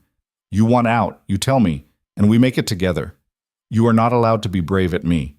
Do you understand? You are not allowed to be brave at me, Roman." "I understand. Say it." "I will not be brave at you again." "Good." She pulled back. She looked at his face. She put one hand up, gently, against his cheek, on the side that was not swollen, and she looked at him the way she had not looked at him in 6 years. Not angry, not afraid, just looking. Just seeing him. He closed his eyes. "Hi," she said. "Hi. You look terrible." "I know. We're going to get you to a doctor." "Elena." "Yeah. Mr. Pepper." "What? Arya?" "She made me take him. He's in the car. In the sedan at the garage. I have to get him back." Elena's face did a thing between laughing and crying. "We'll get him back, Roman." "I promised. We'll get him back." There was still a city to dismantle. That part took longer than the pier. It took the better part of a year, quiet months, in which Roman, from an address nobody knew, disassembled the Varik organization piece by piece. Ports were sold to competitors. Shipping contracts were allowed to lapse. Men were paid generous severances and sent somewhere else. Petrov was not killed, in the end, which surprised a number of people, including Petrov. Roman sat across from him at a diner in Queens at 2 a.m, and he looked at the father of his godson, and he said, "Daniil, you have 10 days. Take your wife, take your kids. Go anywhere that isn't this city. If I ever see your face again, if Anton ever calls my phone, if your wife ever so much as emails my lawyer, I will reconsider. Are we clear?" And Petrov had wept into his coffee and nodded and gotten up and left. And Roman had sat in that diner for another hour, and he had paid the check, and he had never asked Victor where the Petrovs went. That counted, he thought, as 1 or 2 good decisions. The tower sold in the spring. The restaurant he'd owned for 10 years sold in the summer. The apartments and the accounts and the shell companies unwound over the fall, one by one, into other men's hands, until, at last, the name Varik was no longer attached to anything in Blackwater City except a plaque on a bench in a public park that he had paid for years ago in his mother's memory, and which nobody had the heart to take down. He did not come to the Berkshires' house during those months. Elena would not let him. That was the deal. She had been very clear on the pier, and she had been even clearer 2 days later in a hospital parking lot while he was getting his ribs taped, and she was clearer still in a dozen conversations after that. He had to finish first. He had to finish the man he had been, and only then could he start on whatever man he was going to be next. She was not going to rebuild her life around a half-finished man. She loved him. She wasn't going to watch him die slowly of his own unfinished business. So he finished. Arya turned 6 that spring. She had a birthday party at her grandmother's house in Greenwich. Elena had moved with her, quietly, after the pier. Not back to Cedar Hollow, not back to the Yellow House. A new rental, a smaller town, but close enough to her mother that Arya could be dropped off after school and not have to be alone. Elena went back to school for a library science degree she had always meant to finish. She was good at it. She had in fact always been good at things. 6 years of hiding had not taken that part from her. It had only buried it. Roman came to Arya's 7th birthday. He came up the walk of Elena's little rental house in the middle of a July afternoon, in jeans and a t-shirt, with a paper bag in one hand and an expression on his face that Elena, watching from the front window, recognized and had to sit down on the couch for a minute. He rang the bell. Arya opened it. "Hi," she said. "Hi, kid. You came back. Yeah. That took a really long time. It did. Mama said it would. She's usually right. Yeah, she is. I brought you something. Is it a present? Kind of. He held out the paper bag. Arya took it. She opened it. She looked inside, her face scrunched up in that scientific way. Roman. Yeah. It's Mr. Pepper. Yeah. You said you'd bring him back. I did. He has a new ear. I had somebody sew one on. Did it hurt him? I asked. He said no. Okay. She pulled the rabbit out of the bag. She hugged him fiercely. Then she looked up at the man on her porch. The man her mother had told her in a long, careful conversation the week before was an old friend who had been away for a while and who was maybe going to be around now if that was okay with her. And she said with great seriousness, "Do you want to come in? Is that okay with your mom?" Mama said to ask you. He looked up. Elena was in the doorway behind Arya. She had her arms crossed over her chest, not in the closed-off way she used to do it, but in the way a person holds themselves together when something is finally happening that they spent a long time being afraid of. "Come in," Elena said. "Dinner's at 6. You set the table." Petit. He did not move in. Not that year. They were not stupid people. Elena had done 6 years of being alone, and she was not going to undo it in one summer. He rented a small place in town. He came over on weekends. He learned which pans Arya's pancakes cooked best in. He learned how to braid hair, badly. He drove Arya to ballet and back, and he sat in the lobby with the other parents. And when the other parents made small talk about where they worked, he said, "I'm retired." And they said, "Oh, good for you." And that was all they said. And he thought quietly, in the lobby of a small-town dance school on a Saturday morning, that this was the rarest and most expensive thing he had ever owned. Arya learned his name the way children learn the names of kind adults, gradually, without ceremony. He was Roman. He was the friend who came over. He was the man who fixed the squeaky step. He was the grown-up who would let her beat him at checkers 4 times in a row and not say anything about it. He was not her father, by agreement, not in any way she would know for a long time. But he was present. And that, Elena came to think, in the end, was the whole point. Not the title. The presence. When Arya was 11, Elena sat her down at the kitchen table and told her everything. The yellow house, the pier, her real last name. The fact that the kind, quiet man who now, by then, had been around for 4 years, coming over on Fridays and leaving on Sundays, who had helped her with her 6th grade science fair project and who had taught her how to skip stones on the pond by her grandmother's house. The fact that he was her father. Arya sat in the kitchen for a long time, her hands around a glass of milk. "Mama? Yeah. You're not joking." "No, baby." "All this time?" "All this time." "And he knew?" "He knew. And he just didn't say." "Because I asked him not to." "You asked him not to." "Because I was scared, baby. Because I was so scared. Because I thought if I told you sooner, when you were little, I wouldn't be able to protect you from what he used to be. I thought I had to keep him out of it. I was wrong. I was wrong for a long time. I'm sorry." Arya cried for a while. Then she got up and walked out of the kitchen. She walked out the front door. She walked down the block in bare feet to the little rental place Roman still kept, and she banged on the door until he opened it, and she stood there with her face red and her chin trembling, and she said, "Are you my dad?" Roman at the door in an old t-shirt looked at his daughter for a long moment. "Yes." "Why didn't you say so?" "Because your mom asked me not to. And because the man I used to be was not a man you needed for a father. And because by the time I was worth anything, you'd already made up your mind about me, and I didn't want to ruin it." "That's stupid." "Yeah. That's really stupid, Roman." "Yeah. I'm mad at you." "Okay. I'm going to be mad at you for a long time." "That's fair. But I'm coming in, and you're going to make me a grilled cheese, and I'm going to be mad at you while I eat it. Okay?" He stepped back. She came in.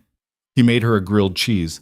She ate it at his kitchen table, sniffling, furious, and at the end of it she said, without looking up, "You should marry her again, you know." "What?" "Mama, You should marry Mama again. You already did it once. Arya, she loves you. You love her. You're both just old and weird about it. Kid, I'm just saying. He laughed. He could not help it. He laughed and wiped his eye with the heel of his hand, and his 11-year-old daughter rolled her eyes at him and took another bite of her grilled cheese, and the world, the small, strange, stitched-together world he had made out of the ruin of the other one, kept spinning. He did marry her again, not for a while, not for another 2 years.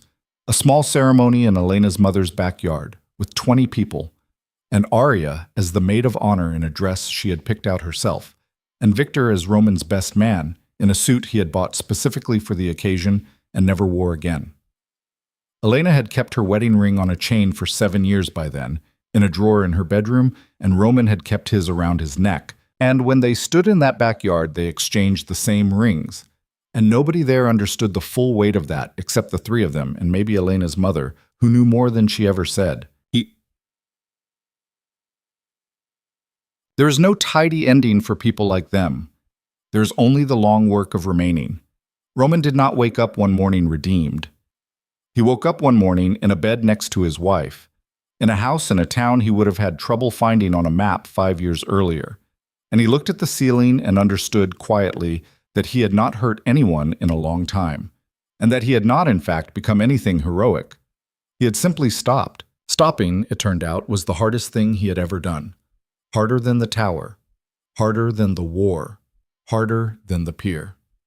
He stopped, and he stayed stopped. Elena never entirely forgave him for the night he signed the papers. She had been honest with him in the car, on the drive to the Berkshires, about that.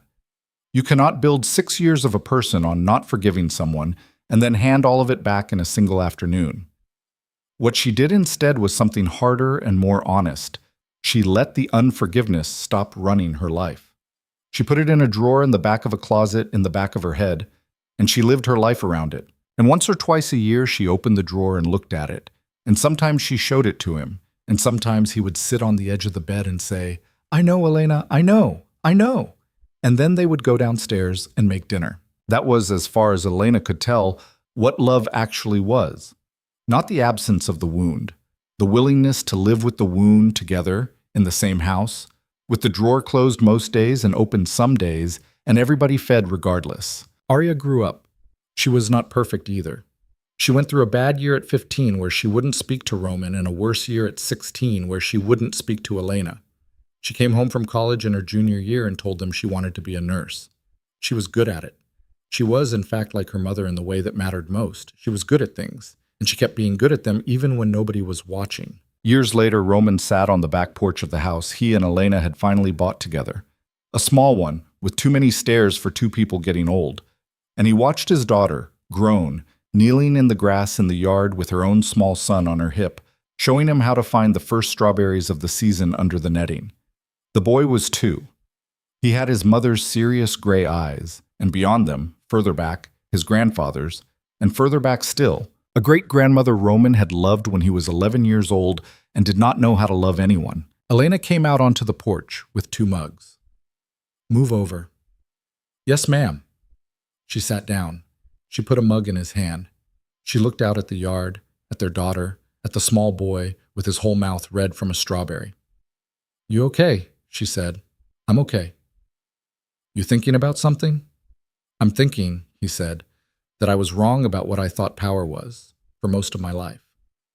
"What did you think it was?" "I thought it was what you could take from people. And now I think it was this. All along. The whole time. Sitting on a porch with you, watching her. That was the thing. And I had it in my hands at 29, and I signed it away at 38 because I thought I was being brave. I wasn't being brave. I was being scared. The bravest thing I ever did was come back and say I'd been wrong. And even that I only did because Victor made me. And even that took 6 years. Elena was quiet for a moment. "Roman?" "Yeah. You're going to cry in a minute." "I know." "Do it inside. It upsets the baby." He laughed. He wiped his eye with the back of his hand. He leaned his head against her shoulder. He who had once sat on the 32nd floor of a tower in a dark suit and signed her name away without trembling. and he watched his daughter lift her little boy up onto her hip and walk him over to the porch steps, saying something to him in a voice too soft to carry. Maybe, he thought, maybe that was the only lesson worth anything. It wasn't that love always wins. He had lived too long and seen too much to believe that. Plenty of love loses. Plenty of love gets signed away in a study at night by a man who thought he was being noble. What he had learned, and what he was still learning, every single morning of every single year he was lucky enough to wake up next to her, was this: love gets one more chance than you think it does. One. Not always. Not infinitely. But one. If you are willing to walk back into the house you burned down and sit on the floor of the kitchen and say I was wrong and mean it and keep meaning it, sometimes, not always, but sometimes, the woman you signed away will open the door. You don't get to earn that. You only get to show up for it. He showed up for it every day for the rest of his life. And his daughter grew up safe, far from the shadows that had once defined him. And she taught her own son to look for strawberries in the late afternoon light. And somewhere in a drawer in a bedroom upstairs, a one-eared rabbit named Mr. Pepper sat on a folded pillowcase, a little threadbare, a little faded, waiting patiently to be inherited.